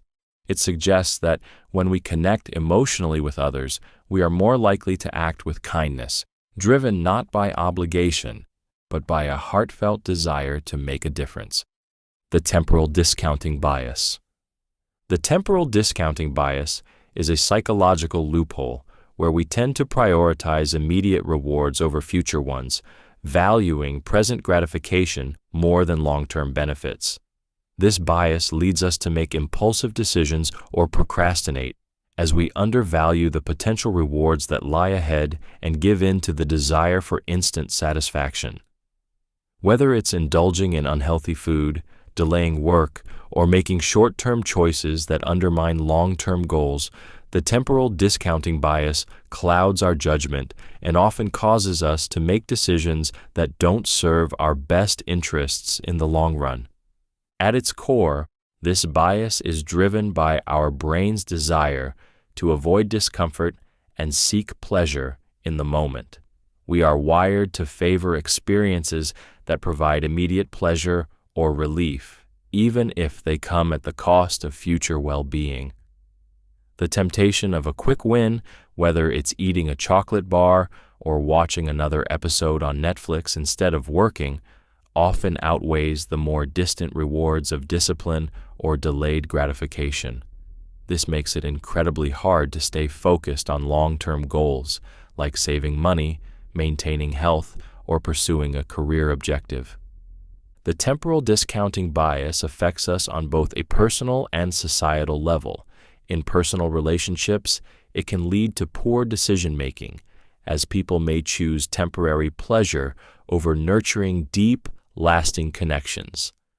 In finances, it leads to overspending or failing to save for the future, prioritizing short-term desires over long-term stability. This bias keeps us trapped in cycles of instant gratification, making it challenging to maintain the patience and discipline needed to achieve meaningful long-term goals. It's a bias that causes us to value the present moment too highly, often at the expense of our future success and happiness. The illusion of control.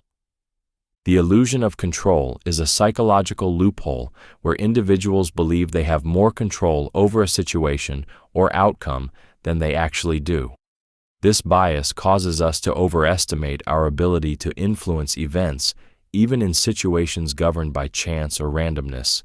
It's as if we convince ourselves that our actions, choices, or efforts are shaping outcomes, even when they are largely outside of our control.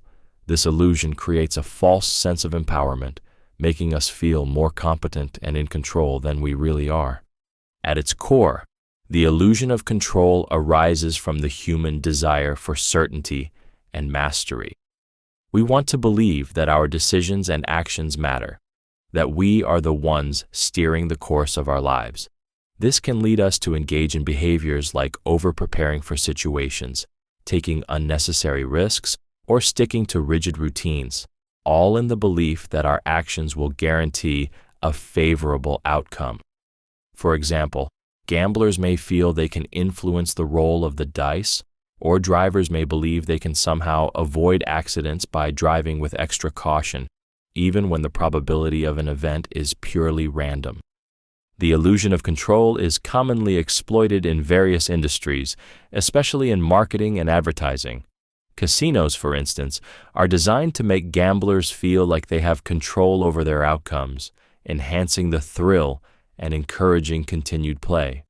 In business and personal decision-making, this bias can lead to excessive risk-taking or overconfidence, as we mistakenly believe we can control or predict every outcome. What's most dangerous about the illusion of control is how it blinds us to the real factors that influence outcomes, causing us to make decisions based on a false sense of agency. This leaves us vulnerable to disappointment, regret, and poor judgment when things don't go as we expected. The affect heuristic. The affect heuristic is a psychological loophole where our emotional reactions to something, whether it's positive or negative, drive our judgments and decisions, often bypassing logical or rational thought. Essentially, this bias occurs when we rely on our immediate feelings toward a situation, person, or object to determine its perceived value or risk. Instead of carefully weighing pros and cons or analyzing the facts, we are swayed by how something makes us feel in the moment, leading to decisions based on emotion rather than objective reasoning. For example, if we have a positive emotional response to a brand, we are more likely to assume its products are of high quality, even if there's little evidence to support that belief. Conversely, if we feel uneasy or fearful about something, like a new technology or an unfamiliar political idea, we may overestimate its potential risks, even without solid evidence. Our emotional responses, whether they come from personal experience, media influence, or social pressure, can heavily influence our decisions, making us more likely to follow gut feelings than engage in thoughtful analysis. The affect heuristic can simplify decision-making in situations where quick judgments are necessary, but it can also lead to biased or poor choices. For instance, a person might opt for a risky investment because they have a gut feeling that it will work out, ignoring the potential hazards. In contrast, someone might avoid a beneficial opportunity simply because it evokes a feeling of discomfort or fear. This heuristic shows how powerful emotions are in shaping our perceptions and choices. While emotions can be a valuable guide, the affect heuristic also highlights how easily we can be led astray by our feelings, leading us to make decisions that may not be in our best interest. The decoy effect. The decoy effect is a psychological loophole where our decision-making is influenced by the introduction of an option that is asymmetrically inferior to another, making one choice appear far more attractive. Also known as the attraction effect, it occurs when a third, less desirable option, the decoy, is added to a selection, which nudges us toward a particular decision by making one option look much more appealing in comparison. Essentially, the decoy isn't meant to be chosen. It just makes another option look better than it would on its own.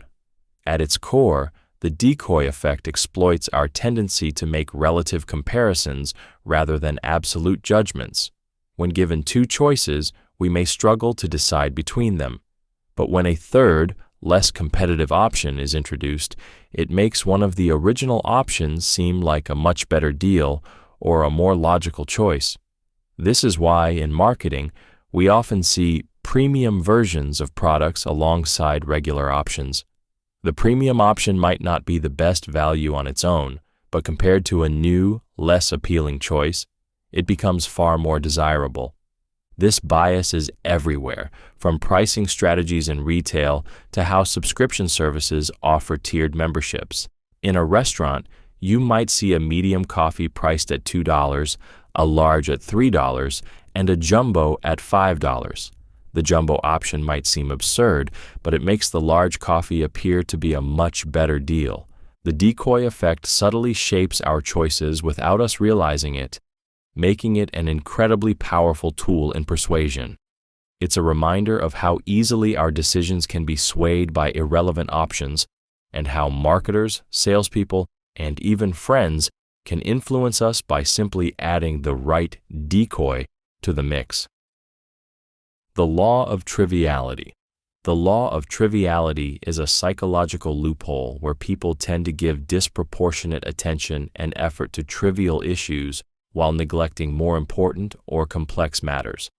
The effect occurs because simpler, more familiar tasks are easier to understand and discuss, while more complex issues require deeper analysis, making them seem daunting or less approachable.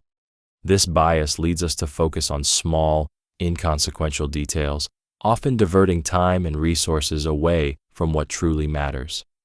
At its core, the law of triviality highlights the human tendency to become bogged down by tasks that offer immediate, easy gratification or a sense of control. For example, in a meeting discussing a large project, the team might spend hours debating the design of a logo or the color of a brochure, while the more critical aspects of the project, like budgeting, strategy, or execution, are barely touched upon.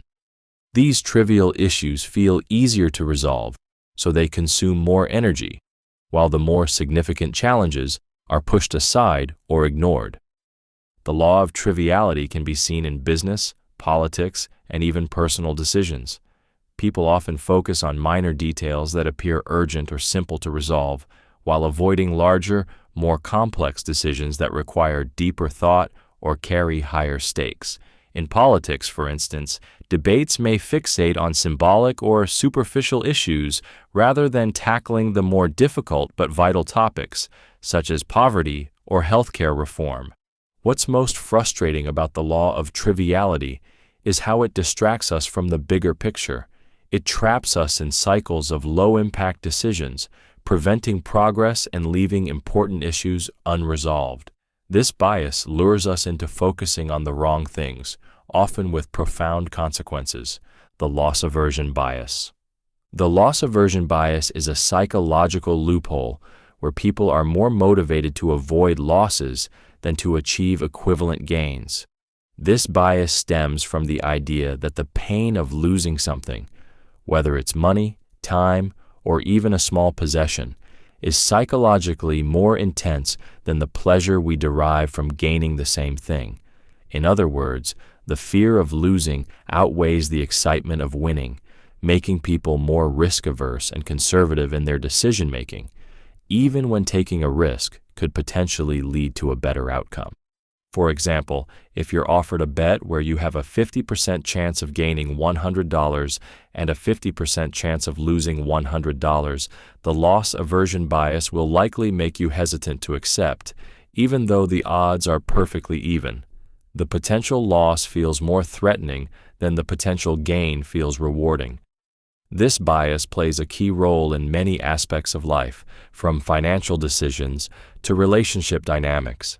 In investments, for instance, people tend to hold on to losing stocks longer than they should, hoping to avoid the emotional pain of realizing a loss, even though selling could prevent further financial damage. Loss aversion can also influence everyday choices. It explains why people might be reluctant to change jobs, move to a new city, or make other life changes. They focus on the potential losses of stability, comfort, or familiar surroundings rather than the possible gains. The loss aversion bias creates a powerful barrier to taking action or embracing change. It can make us overly cautious and resistant to opportunities, preventing us from making decisions that could ultimately improve our lives, simply because we fear the pain of loss more than we anticipate the joy of gain. The not invented here syndrome. The not invented here syndrome is a psychological loophole where individuals or groups reject ideas, solutions, or innovations simply because they did not originate within their own team, organization, or culture. This bias leads to an overvaluing of homegrown ideas and a dismissal of external concepts, even if they are objectively superior. It creates a mindset that, if we didn't create it, it's not good enough, which can limit creativity, hinder collaboration, and lead to inefficient decision-making. At its core, the not invented here syndrome stems from an attachment to ownership and identity. When something is developed within a group, it becomes a part of their collective identity and pride. As a result, anything from the outside is seen as less worthy or less capable, even if it holds greater potential. This bias can prevent individuals from embracing new solutions, leading to the rejection of helpful ideas, technologies, or methods simply because they weren't developed internally. The not invented here syndrome is often seen in corporate settings, where organizations prefer to develop their own systems or technologies instead of adopting tried and tested solutions from the outside. In relationships, it can manifest as an unwillingness to listen to or consider ideas from others, creating barriers to communication and understanding. This bias limits growth and innovation by fostering an insular mindset. It keeps people and organizations from benefiting from the wealth of external knowledge and experience available to them, trapping them in a cycle of self-reliance that may not always be the most efficient or effective path forward. The anchoring bias in negotiation.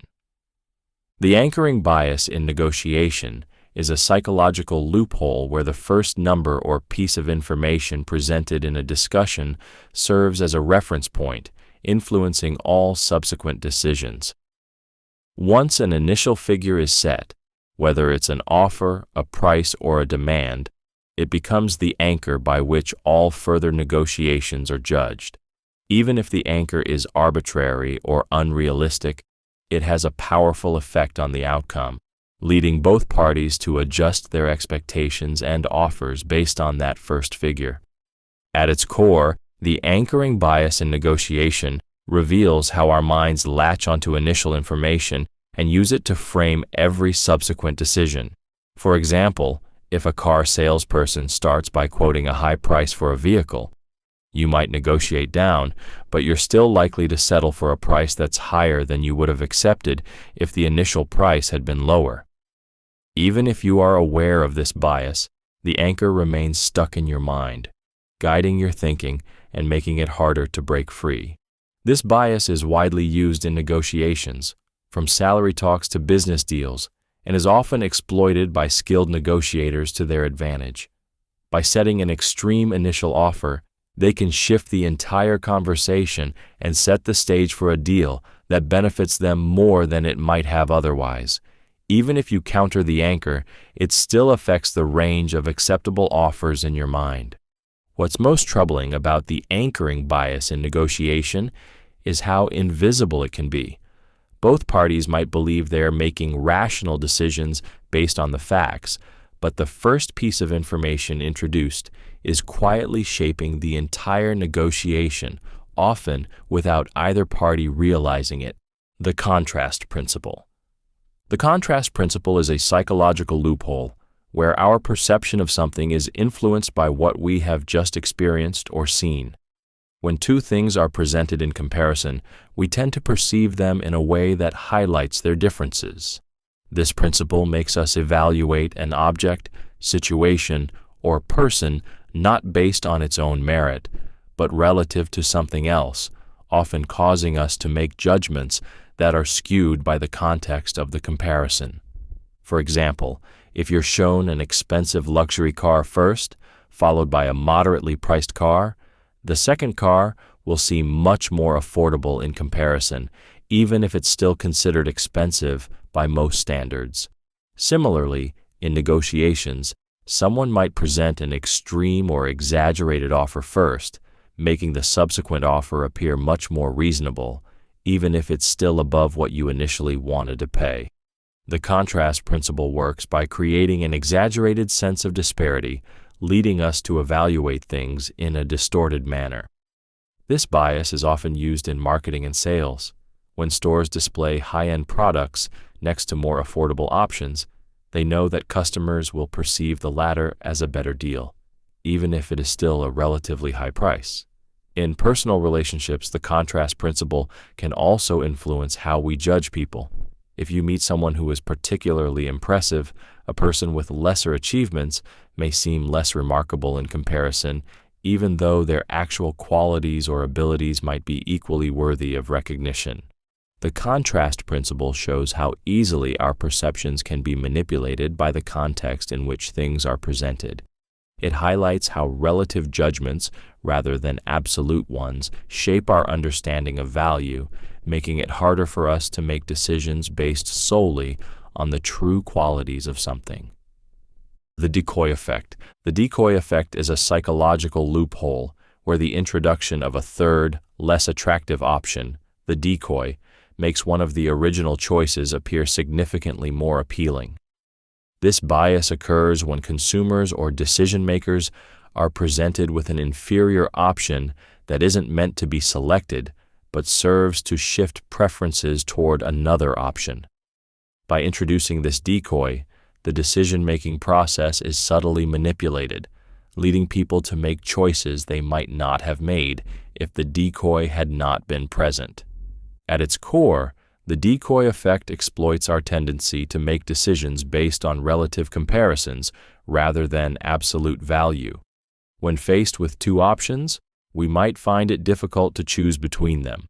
But when a third option is added, one that is clearly worse or overpriced compared to the others, it makes the remaining options seem more desirable in comparison. For example, if a product is offered in two sizes, one slightly larger and more expensive, and another smaller but much cheaper, adding a third jumbo size that is excessively priced makes the larger size appear like a much better deal. This bias is widely used in marketing and sales strategies. For instance, streaming services often present a premium plan next to the standard one, with the premium plan seeming much more reasonable when compared to an even more expensive deluxe plan. The decoy effect manipulates the way we evaluate choices, leading us to make decisions that might not align with our actual preferences or needs. It's a clever trick that taps into our cognitive biases, often without us realizing how much our decision-making has been influenced. The risk compensation theory. The risk compensation theory is a psychological loophole where individuals tend to take more risks when they feel safer or more protected. The basic idea is that as safety measures or precautions increase, people become more willing to engage in behaviors that they would otherwise avoid due to the perceived protection. Essentially, when we feel shielded from harm, our sense of vulnerability decreases, and this leads us to make riskier choices or act more recklessly. At its core, the risk compensation theory demonstrates how human behavior adapts to perceived levels of safety. When we drive a car with advanced safety features like airbags and anti-lock brakes, we may unconsciously drive faster or less cautiously because we feel that the car will protect us.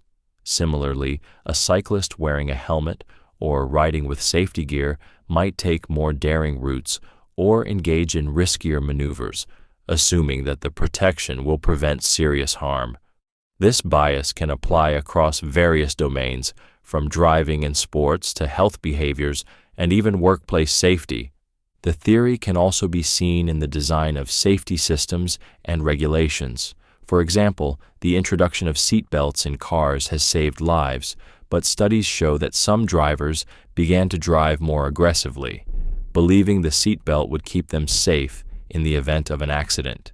This unintended consequence of safety measures can sometimes counteract the very protections they were meant to provide. What's most concerning about the risk compensation theory is how it can lead to overconfidence and a false sense of security.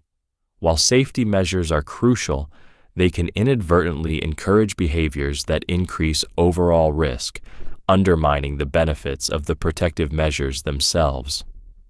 The rejection-resistance bias. The rejection-resistance bias is a psychological loophole where people are more likely to accept offers, requests, or situations to avoid the discomfort or negative feelings associated with rejection. This bias is driven by our innate desire to be liked, accepted, and to maintain social harmony. The fear of rejection, whether it's in a personal relationship, a job opportunity, or even a simple social interaction, can often push us to say yes when we would prefer to say no, simply to avoid the emotional pain of being turned down or feeling socially excluded. This bias can lead to poor decision-making as people may agree to things they don't want to do or accept conditions that aren't in their best interest just to avoid the feeling of rejection. For instance, in sales situations, customers may feel pressure to accept a deal or buy a product, not because they need or want it, but because they fear rejecting the salesperson's offer. Similarly, in relationships, individuals may agree to compromises or commitments they aren't truly comfortable with simply to maintain peace or avoid conflict. The rejection resistance bias is often fueled by our evolutionary need for belonging. Rejection, especially in early human history, was associated with being cast out of the group, which posed survival risks. This deep-seated fear of being ostracized still affects our decisions today, even in situations where the consequences of rejection are far less severe. While the rejection resistance bias can sometimes lead to social cohesion and cooperation, it can also cause individuals to overcommit, overextend, or make choices that are not aligned with their true needs and desires. It highlights how our fear of rejection can subtly control our behavior, pushing us into situations where we feel obligated rather than empowered. The backward effect. The backward effect is a psychological loophole where people reinterpret past events or beliefs based on new information or outcomes, distorting their memories or perceptions of what happened. This bias occurs when we look back at a situation and adjust our understanding to fit with what we now know, often leading to a revisionist view of the past. Instead of accepting that our previous decisions or actions were made with limited knowledge or different circumstances, we alter our memories to make them seem more aligned with present knowledge or current beliefs. At its core, the backward effect stems from our desire for consistency and control over our narrative. Our minds seek coherence between what we know now and what we believe we knew back then. This is why we often look at past failures or mistakes and tell ourselves, "I should have known better," or "it was obvious," even if the available information at the time didn't clearly point to that conclusion. This bias distorts our understanding of the past, making us feel more confident in our hindsight than we were in the moment. The backward effect can have a significant impact in both personal and professional settings.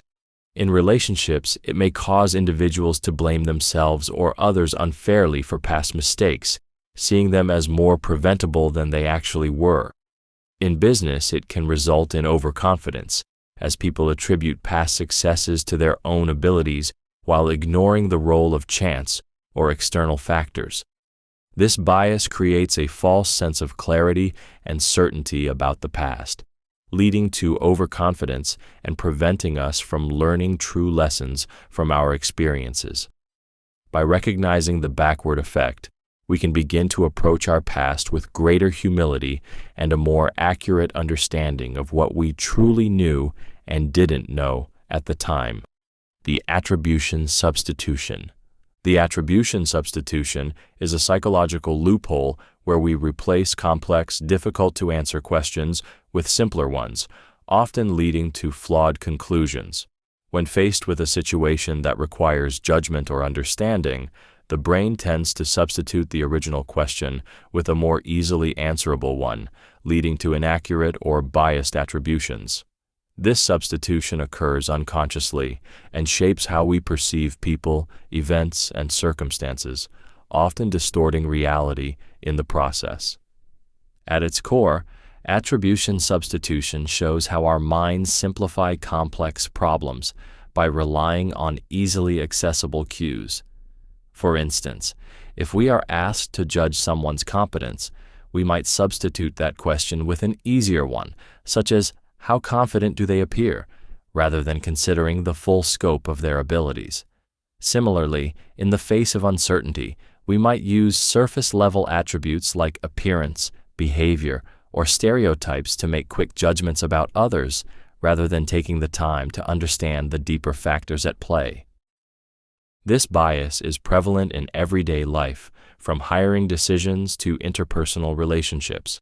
In a job interview, for example, we might be influenced by how well someone presents themselves, substituting that superficial impression for an accurate assessment of their qualifications.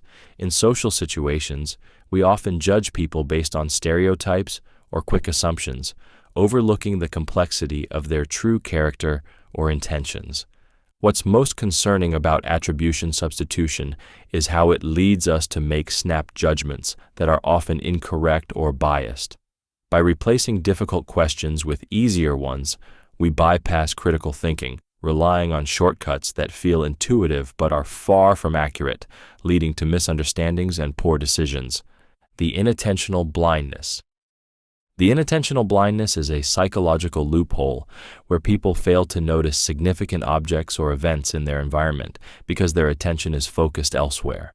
This bias occurs when we are concentrating so intensely on one task or stimulus that we overlook other important details, even if they are right in front of us.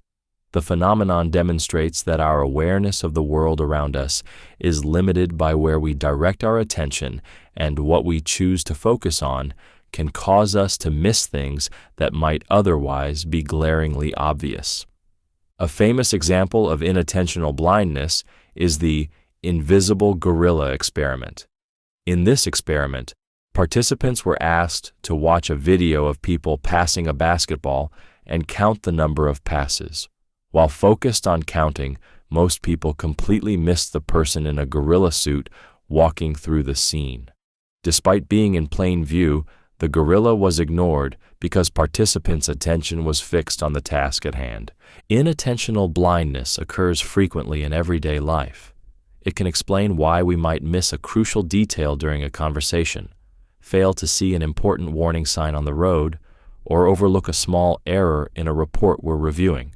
This bias is especially prevalent when we're multitasking or under time pressure, as our limited cognitive resources are stretched too thin. This bias highlights the limits of our attention and the fact that we are not always aware of everything happening around us. Our focus narrows our perception, making us vulnerable to missing key information that could influence our decisions or safety. Inattentional blindness serves as a reminder that we can easily overlook what we aren't actively looking for, even when it's right before us. The change blindness.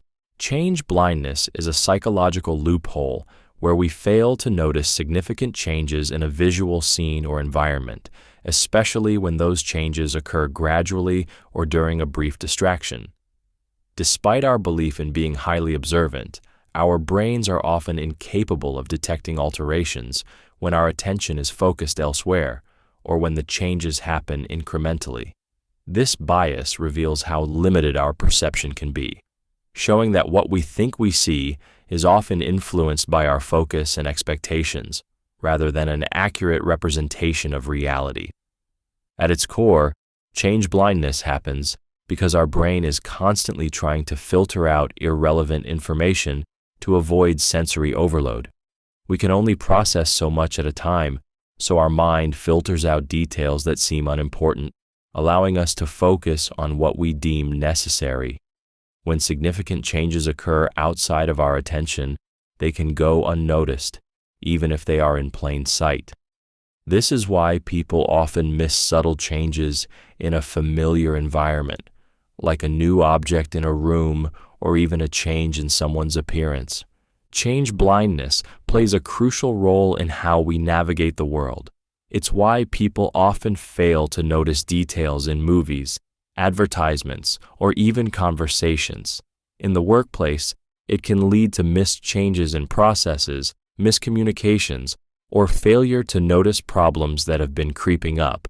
In relationships, it can create misunderstandings when we fail to notice shifts in feelings, behaviors, or circumstances.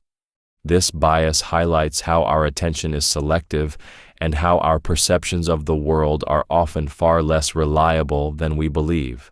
The failure to detect changes can prevent us from adapting to new information, leaving us unaware of significant developments around us. The justification of effort. The justification of effort is a psychological loophole where individuals convince themselves that something is more valuable or worthwhile simply because they have invested significant time, effort, or resources into it. This bias causes people to inflate the value of an experience or decision to make their struggle feel worthwhile, even if the outcome doesn't match the effort they put in. Essentially, we convince ourselves that the greater the effort, the greater the reward, whether or not it is true. At its core, the justification of effort is driven by cognitive dissonance, the discomfort we feel when our effort doesn't match the outcome. To resolve this tension, we adjust our perceptions, convincing ourselves that the effort was worth it. For example, a person who spends months preparing for a marathon may convince themselves that the experience was life-changing, even if the race itself didn't meet expectations. Similarly, someone who endures a difficult relationship might convince themselves it was worth the emotional toll, rationalizing the pain with thoughts of future happiness or personal growth. This bias is widely used in situations like education, work, and even consumer behavior. People often justify the expense or difficulty of a purchase, project, or decision by focusing on the time and energy they've already invested, which can prevent them from objectively assessing whether it's truly worth it. In high-effort environments, such as in cults or demanding jobs, the justification of effort is used to make members feel that their dedication validates the cause or mission, further solidifying their commitment. What's most troubling about the justification of effort is how it blinds us to the reality of our choices. It traps us in a cycle of self-deception, making it difficult to walk away from investments, relationships, or pursuits that no longer serve us, simply because we've invested too much to let go. The Reciprocity Principle. The Reciprocity Principle is a psychological loophole where people feel a deep, often subconscious, obligation to return favors or kindnesses given to them. This bias is rooted in the idea of mutual exchange. When someone does something for us, we feel compelled to reciprocate, whether through direct action or social return. It's a deeply ingrained social norm that has helped build trust and cooperation within human societies, but it also opens the door for manipulation. This principle plays a significant role in social interactions, from simple acts of kindness to more complex transactions. If a colleague helps you with a project, you may feel more inclined to assist them in the future. Similarly, if a friend buys you lunch, there's an unspoken expectation that you will do the same at some point. In these situations, the desire to reciprocate isn't always based on a logical calculation of fairness, but rather on an emotional drive to maintain social equilibrium and avoid feeling indebted. The reciprocity principle is widely used in marketing, sales, and negotiations. Salespeople often offer small gifts or samples to potential customers to trigger a sense of indebtedness, making it more likely that the customer will make a purchase in return. Nonprofits and charities frequently use this principle by sending small tokens or thank you notes to donors, creating a subconscious obligation for future contributions. While the reciprocity principle is essential for fostering connections and cooperation, it can also be exploited for manipulative purposes. When we feel pressured to return favors we didn't ask for, we may end up making decisions or commitments that don't align with our true desires. This bias makes it difficult to decline even when we might not want to reciprocate, leading us to act out of a sense of obligation rather than genuine interest. The FOMO effect, fear of missing out. The FOMO effect is a psychological loophole where we experience anxiety or unease about missing out on an opportunity, event, or experience that others are participating in. This bias causes us to feel that we're being left behind or excluded from something that might be exciting, rewarding, or meaningful. Driven by social comparison and the desire for connection, the fear of missing out often compels us to act impulsively or make decisions based on the anxiety of potential regret, rather than our true desires or priorities. At its core, the FOMO effect taps into our deep-seated need to belong and be a part of what others are experiencing. Social media has amplified this bias, as we're constantly exposed to snapshots of other people's lives, showcasing their successes, adventures, and moments of joy. This can lead to feelings of inadequacy or loneliness when we compare our own lives to the curated images of others. We may feel pressured to participate in activities or purchase things we don't need just to avoid the perceived risk of missing out on something important. The FOMO effect can manifest in various areas of life. It influences how we spend our time, from overcommitting to social events to choosing activities based on what's trending rather than what we actually enjoy. In the workplace, it can lead to chasing after every opportunity, even if it doesn't align with our goals or values, simply because we don't want to miss out. In personal relationships, it can make us feel conflicted about choosing one experience or commitment over another, causing us to feel torn and dissatisfied. This bias can make us more susceptible to impulsive decisions and dissatisfaction as we become consumed by the fear that there's something better just beyond our reach. The FOMO effect traps us in a cycle of comparison and regret, making it harder to focus on what truly matters to us.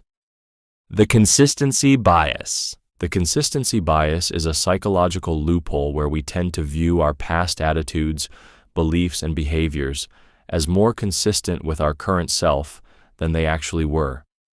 This bias leads us to believe that we've always felt or thought the same way about a particular issue, even when our past decisions or views contradict our present ones. By distorting the past to fit our current self-image, we create a narrative of continuity, making us feel more stable and rational than we actually are. At its core, the consistency bias stems from our desire for self-coherence and identity. We want to see ourselves as consistent, rational individuals, and acknowledging that our beliefs or actions have shifted over time feels unsettling. So, rather than accepting the change, we reframe our past decisions to fit our present beliefs. For example, if someone once voted for a political candidate they now disagree with, they may convince themselves that they always had doubts about that candidate's policies, even though they didn't at the time. Similarly, people often rewrite their past relationships or career choices to align with their current views, minimizing inconsistencies. This bias can be particularly harmful when it prevents personal growth. By believing that our past actions were more aligned with our current self than they truly were, we become resistant to change or reluctant to admit that we've evolved. In business, this can cause companies to stick with outdated strategies because they're rooted in past decisions, despite evidence that change is necessary. What's most troubling about the consistency bias is how it limits our ability to reflect on our true evolution. It traps us in a false narrative, making it harder to learn from the past, accept change, and embrace growth. The status quo bias. The status quo bias is a psychological loophole where individuals prefer things to remain the same rather than change, even when change might offer benefits. This bias leads people to resist new ideas, options, or alternatives simply because they feel more comfortable with the familiar, even if the current situation isn't ideal. The preference for stability and continuity creates a powerful force that discourages us from making decisions that might disrupt the existing state of affairs. This bias is rooted in our natural desire for comfort and security. The unknown, no matter how potentially rewarding, can feel threatening and unsettling. It's why we might stay in an unsatisfying job, remain in a difficult relationship, or continue a harmful habit simply because the alternative requires effort, uncertainty, or risk. Even when faced with overwhelming evidence that change would improve our lives, the status quo bias makes it harder to take action. In everyday life, the status quo bias shows up in both big and small decisions. People often stick with default settings on devices or avoid switching to a better plan or service because the effort to change feels unnecessary or too complicated. In politics and business, this bias is often used to maintain existing systems and structures, even when they are outdated or inefficient. The danger of the status quo bias is that it can prevent progress and growth. By clinging to the familiar, we limit our potential to adapt to new opportunities or evolve with changing circumstances. This bias traps us in a cycle of complacency, making it harder to move forward and embrace positive change. The availability heuristic in decision-making. The availability heuristic is a psychological loophole where we make decisions based on the information that is most readily available in our memory, rather than all relevant data.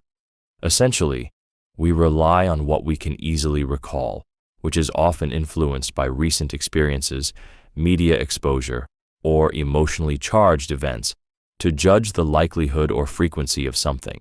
This bias can lead us to make faulty decisions, overestimate risks, or ignore important facts that aren't as easily accessible. At its core, the availability heuristic is driven by the brain's desire for efficiency. Instead of sifting through all available information, we shortcut our decision-making process by considering only what stands out or is most memorable to us. This can be influenced by vivid or dramatic experiences, such as hearing about a plane crash on the news, which can lead us to overestimate the risk of flying, even though statistically it remains one of the safest modes of transportation. Similarly, if we frequently encounter news about crime in our area, we may irrationally believe that our environment is more dangerous than it truly is. This bias affects decision-making in many areas of life, from personal choices to business strategies. In the workplace, it can lead managers to focus on the most recent or prominent issues, while overlooking less visible but equally important problems. In relationships, it might cause us to base judgments about a partner's behavior on recent actions, ignoring the broader context of their behavior over time. The availability heuristic makes us susceptible to flawed judgments, as we base our decisions on a limited and often skewed pool of information. Recognizing this bias is crucial to making more balanced and well-informed choices, as it encourages us to consider a wider range of data before drawing conclusions. The paradox of confidence. The paradox of confidence is a psychological loophole where an individual's high level of confidence leads them to make riskier, often less informed decisions, while those with lower confidence tend to be more cautious and thoughtful, even when they may have the ability to take greater risks. The paradox lies in how overconfidence can mask underlying insecurity or lack of competence, leading individuals to act with certainty and conviction, even when they lack the expertise or knowledge to back it up. At its core, the paradox of confidence plays on our desire for control and certainty. When we feel confident, we believe we can navigate any challenge, often overlooking potential risks or alternative solutions. Overconfident people may believe they know more than they do, which can lead them to make decisions without fully assessing all the facts or considering potential consequences. On the other hand, those with lower confidence may hesitate or second-guess themselves, even when their abilities or knowledge could lead to successful outcomes. This bias is commonly seen in leadership, entrepreneurship, and even personal relationships. Overconfident leaders may push ahead with risky initiatives without fully understanding the potential pitfalls, while those with less confidence might pass up opportunities even though they are capable of handling them. In business, the paradox of confidence can lead to both reckless decisions driven by overconfidence and missed opportunities due to self-doubt. What's most troubling about the paradox of confidence is how it distorts our decision-making process. Overconfidence can lead us to ignore the value of feedback, input, and reflection, while underconfidence can prevent us from acting on our true potential. Both extremes leave us vulnerable to poor judgment, ultimately undermining our success and growth. The fear of regret bias. The fear of regret bias is a psychological loophole where individuals avoid making decisions or taking actions out of a fear that they will regret the choice later. This bias causes people to stick with what feels safe or familiar, even if better options exist, because they are more focused on preventing potential regret than on seeking out the best possible outcome. Essentially, the fear of future regret leads us to make overly cautious choices, often limiting our potential or keeping us stuck in suboptimal situations. This bias can be seen in many areas of life. For example, when faced with a job opportunity in a new city, the fear of regretting the decision if it doesn't work out might cause someone to pass up the chance, even though the new job could offer significant career growth. Similarly, when deciding whether to invest in a new venture, the potential for regret about losing money may deter someone from taking the risk, even though the rewards could far outweigh the potential downsides. The fear of regret bias plays a significant role in procrastination, as the more we think about potential negative outcomes, the less likely we are to take action. People may put off making choices or avoid making changes altogether, fearing that they will look back and wish they had chosen differently. While this bias serves to protect us from harmful consequences, it can also paralyze us from taking meaningful steps forward. It makes us more sensitive to hypothetical negative outcomes than we should be, often causing us to avoid risks that could lead to growth and improvement. Ultimately, the fear of regret bias keeps us anchored in the past, preventing us from embracing new opportunities and experiences that might bring us closer to our goals. The self-handicapping strategy. The self-handicapping strategy is a psychological loophole where individuals create obstacles or excuses for themselves in order to protect their self-esteem and avoid the risk of failure. By setting themselves up for failure in advance, whether through procrastination, lack of preparation, or overcommitting, they have a built-in explanation for not succeeding. This strategy allows them to preserve their sense of competence by attributing any poor performance to external factors, rather than their own abilities or lack of effort. At its core, self-handicapping stems from a deep fear of failure and a desire to protect one's self-image. Instead of facing the possibility of failure and the potential hit to their reputation, people who use this strategy deliberately sabotage their chances of success. That way, if they fail, they can shift the blame onto the external circumstances they created, such as lack of time or poor resources, rather than admitting their own limitations. This bias plays out in various aspects of life. In academics, a student might procrastinate on studying for an important exam, knowing that if they do poorly, they can blame their lack of preparation. In sports or performance, athletes might create distractions or engage in behaviors that impair their ability to perform, thus ensuring that any failure can be attributed to those external distractions, not their abilities. While self-handicapping may offer short-term emotional relief, it ultimately undermines personal growth and success. It prevents individuals from fully engaging with challenges and learning from their mistakes. By relying on excuses, they miss out on opportunities for improvement and fail to reach their true potential. The Diderot Effect. The Diderot Effect is a psychological loophole where acquiring a new possession or making a small change in your life leads to a series of additional, often unnecessary, purchases or changes. This phenomenon happens because the initial acquisition disrupts your existing sense of style, identity, or harmony, prompting you to make further adjustments to align everything else with the new item or change. Essentially, one small purchase or decision triggers a cascade of additional desires to complete or upgrade your new lifestyle, often leading to overspending or unnecessary acquisitions. At its core, the Diderot effect reveals how our need for consistency and order in our lives can sometimes result in spirals of consumption.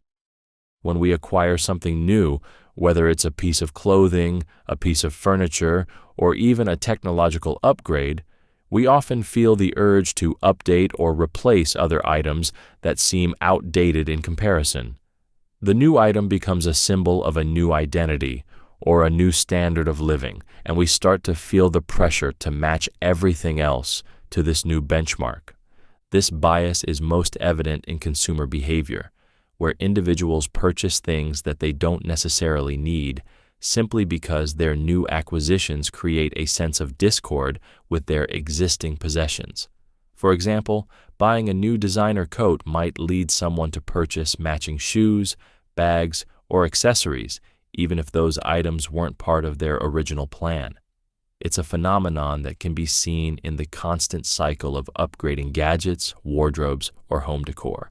What's most troubling about the Diderot effect is how it encourages mindless consumption and the pursuit of perfection, often at the cost of financial stability or personal well-being. It blinds us to the fact that our original desire may have been satisfied, but the compulsion to upgrade everything else only creates an endless loop of unnecessary spending and dissatisfaction. The influence of authority figures. The influence of authority figures is a psychological loophole where people are more likely to conform to the opinions, decisions, or actions of individuals in positions of power or expertise. This bias occurs because we inherently trust those who are perceived as knowledgeable, experienced, or authoritative, believing their judgment is more valid than our own. Whether it's a doctor, a manager, a professor, or even a celebrity, the presence of authority can significantly sway our behavior, often without us fully realizing the extent of their influence. This bias plays a key role in everyday life. When a trusted doctor prescribes a medication, we are likely to follow their recommendation without question, even if we have doubts or limited understanding of the drug. In the workplace, employees may agree to decisions made by a boss or superior without challenging them, simply because they believe the authority figure knows best. Similarly, in social settings, we might adopt the opinions or behaviors of those we perceive as authority figures, whether in politics, religion, or even pop culture, without critically analyzing the information or forming our own opinion. The influence of authority figures is often exploited in marketing, advertising, and persuasion. Companies know that endorsements by experts or celebrities can significantly increase a product's perceived value and credibility, making us more likely to purchase it. In the media, politicians and leaders can use their authority to influence public opinion, shaping how we view issues based on their perceived expertise. While the influence of authority figures can be helpful in many situations, guiding us toward accurate information and expert advice, it can also lead to blind obedience or conformity. This bias makes it harder for us to question authority, even when their judgment might be flawed, causing us to follow directions or accept information without critically assessing its validity. The norm of reciprocity. The norm of reciprocity is a psychological loophole where we feel obligated to return favors, acts of kindness, or concessions made by others. Rooted in human nature, this social principle drives us to repay kindnesses, even when we don't want to, simply because we've received something. This bias can be incredibly powerful in influencing behavior as it taps into our sense of fairness and social obligation. When someone does something for us, we often feel a subconscious pressure to reciprocate, even if the favor wasn't asked for or expected. At its core, the norm of reciprocity is built on the social bonds that have evolved over time. Early human societies relied on mutual cooperation for survival, and the expectation of reciprocity fostered trust and collaboration. While this tendency served an evolutionary purpose, it continues to shape our interactions today, often making us more susceptible to manipulation. For example, if someone offers us a small gift or favor, even a stranger, we feel compelled to return the gesture, sometimes leading us to make decisions that are not in our best interest. This bias is commonly used in marketing and sales strategies, where companies offer free samples or gifts with the expectation that customers will feel obligated to make a purchase in return. In relationships, it can lead to unbalanced dynamics, where one person constantly gives while the other takes, believing they are always entitled to the favor. The norm of reciprocity is a deeply ingrained social expectation that can be both positive in fostering cooperation and negative when it's exploited to influence or control behavior. Understanding its influence can help us make more conscious, balanced decisions without feeling manipulated into responding just to fulfill an unspoken obligation. The Superstition Effect. The Superstition Effect is a psychological loophole where individuals believe that their actions, rituals, or behaviors can influence outcomes in a way that is not causally related. This bias leads people to create connections between their actions and random events, often resulting in irrational beliefs or habits. For example, a person might believe that wearing a particular shirt brings them good luck, or that avoiding a certain number will prevent misfortune. Despite no logical or scientific evidence to support these beliefs, the superstition effect reinforces them through the emotional satisfaction or reassurance they provide. At its core, the superstition effect is a result of the brain's tendency to seek patterns, even where none exist. When a positive outcome occurs after performing a certain action, the brain tends to associate the two, reinforcing the belief that the action caused the result. Conversely, when something negative happens after avoiding a particular action, it strengthens the belief that the avoidance strategy worked. This type of thinking is often fueled by the desire for control in an uncertain world. In situations where outcomes are unpredictable, such as sports events, exams, or interviews, people may turn to rituals or superstitions to feel a sense of agency over the outcome. This bias is evident in many aspects of life, from sports players who perform specific rituals before a game, to individuals who carry good luck charms or avoid certain situations out of fear of bad luck. The superstition effect is especially powerful in high-stress situations, where it offers emotional comfort, even if it leads to irrational behavior or decisions. What's most troubling about the superstition effect is how it can lead to behaviors that are completely disconnected from reality. It tricks us into believing we have control over random events, leaving us vulnerable to unnecessary rituals, stress, and wasted energy, all while preventing us from facing uncertainty with more grounded and rational strategies. The implicit association bias. The implicit association bias is a psychological loophole where our unconscious beliefs, attitudes, or stereotypes influence our judgments and behavior without us even realizing it.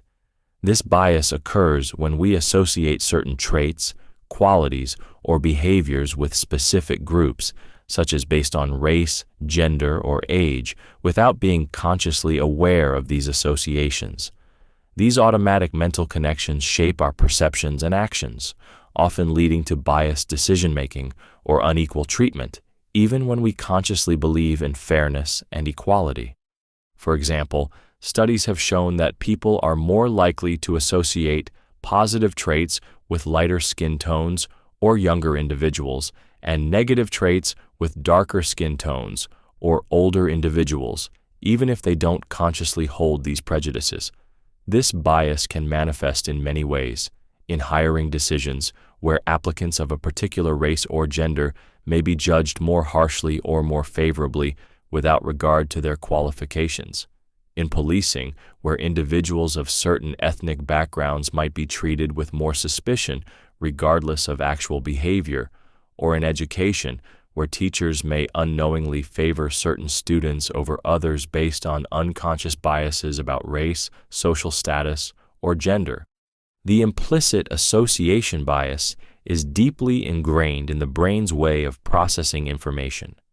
Our minds create shortcuts to help us navigate the world more efficiently, but these shortcuts can be influenced by societal norms and stereotypes. Because the bias operates below the level of conscious awareness, we often fail to recognize its influence on our actions or decisions. This bias can perpetuate social inequality, and it is especially difficult to address because people often don't realize they hold these biases. Recognizing and challenging implicit associations requires self-awareness and intentional effort to counteract the effects of unconscious prejudice, leading to more equitable decision-making and interactions. The peak-end effect. The peak-end effect is a psychological loophole where we tend to judge an experience based on its most intense moments, the peak, and its final moments, the end, rather than considering the experience as a whole. This bias means that we often remember an event not by the overall experience, but by how it made us feel at its peak, the most exciting or emotionally charged part, and at its conclusion. As a result, an experience that might have been mostly neutral or unpleasant can be remembered positively or negatively based on these key moments. At its core, the peak-end effect illustrates how our memories are shaped by the emotional highs and lows of an experience. The most intense part of an event, whether it's an exhilarating moment or a painful one, sticks with us the longest, and the way it ends solidifies our overall impression. For instance, a vacation may have had some mundane moments, but if it included an unforgettable, thrilling adventure and ended on a high note, we're likely to remember the entire trip as more enjoyable than it actually was. This bias influences not only how we perceive personal experiences, but also how we make decisions. In customer service, for example, a brand or business might give customers an incredible experience at the peak of their interaction and leave them with a pleasant final impression, leading to positive reviews even if the overall experience was inconsistent. The peak-end effect distorts our ability to evaluate experiences fairly. It makes us more likely to base our judgments on emotional highlights rather than considering the entirety of what happened. Understanding this bias can help us approach experiences with a more balanced perspective, making us aware that the best or worst parts of something may not always be an accurate reflection of the overall experience. The negativity bias. The negativity bias is a psychological loophole where negative events, emotions, or experiences have a stronger impact on our thoughts and behavior than positive ones of equal intensity. This bias causes us to focus more on the negative aspects of situations, people, or our own actions, often overshadowing the positive ones. It's as if our minds are hardwired to be more sensitive to threats, criticism, or failure, making us more likely to dwell on negative experiences and less likely to appreciate or remember the positive ones. At its core, the negativity bias is rooted in survival instincts. In evolutionary terms, humans needed to be more attuned to potential dangers in order to survive. Negative events, such as a predator, illness, or social rejection, could have serious consequences, so the brain evolved to give more weight to these types of experiences. While this was adaptive in a dangerous world, in modern life, it often leads us to magnify problems and ignore or downplay positive experiences. For example, if someone gives you a compliment followed by a mild criticism, the criticism will likely stick with you much longer than the compliment, making you feel worse than you did before. This bias can be seen in almost every area of life: work, relationships, and even social media. Negative feedback at work can feel overwhelming, even if it's balanced by praise, and minor conflicts in relationships can overshadow moments of connection and affection. In the digital age, the negativity bias is amplified by media outlets and social networks, where sensational and negative news stories are more likely to capture our attention. What's most troubling about the negativity bias is how it distorts our perception of reality, causing us to focus on problems rather than solutions, and to magnify failures while minimizing successes. It leads to unnecessary anxiety, self-doubt, and a lack of gratitude, making it harder to maintain a balanced, positive outlook on life. The in-group favoritism. In-group favoritism is a psychological loophole where individuals tend to favor members of their own group over those from outside it. This bias occurs because we feel a stronger connection, loyalty, and trust toward those who share our identity, whether it's based on race, religion, nationality, political affiliation, or even a shared interest. The result is that we unconsciously give preferential treatment to those within our in-group, often at the expense of people in outgroups, even in situations where there's no rational reason to do so.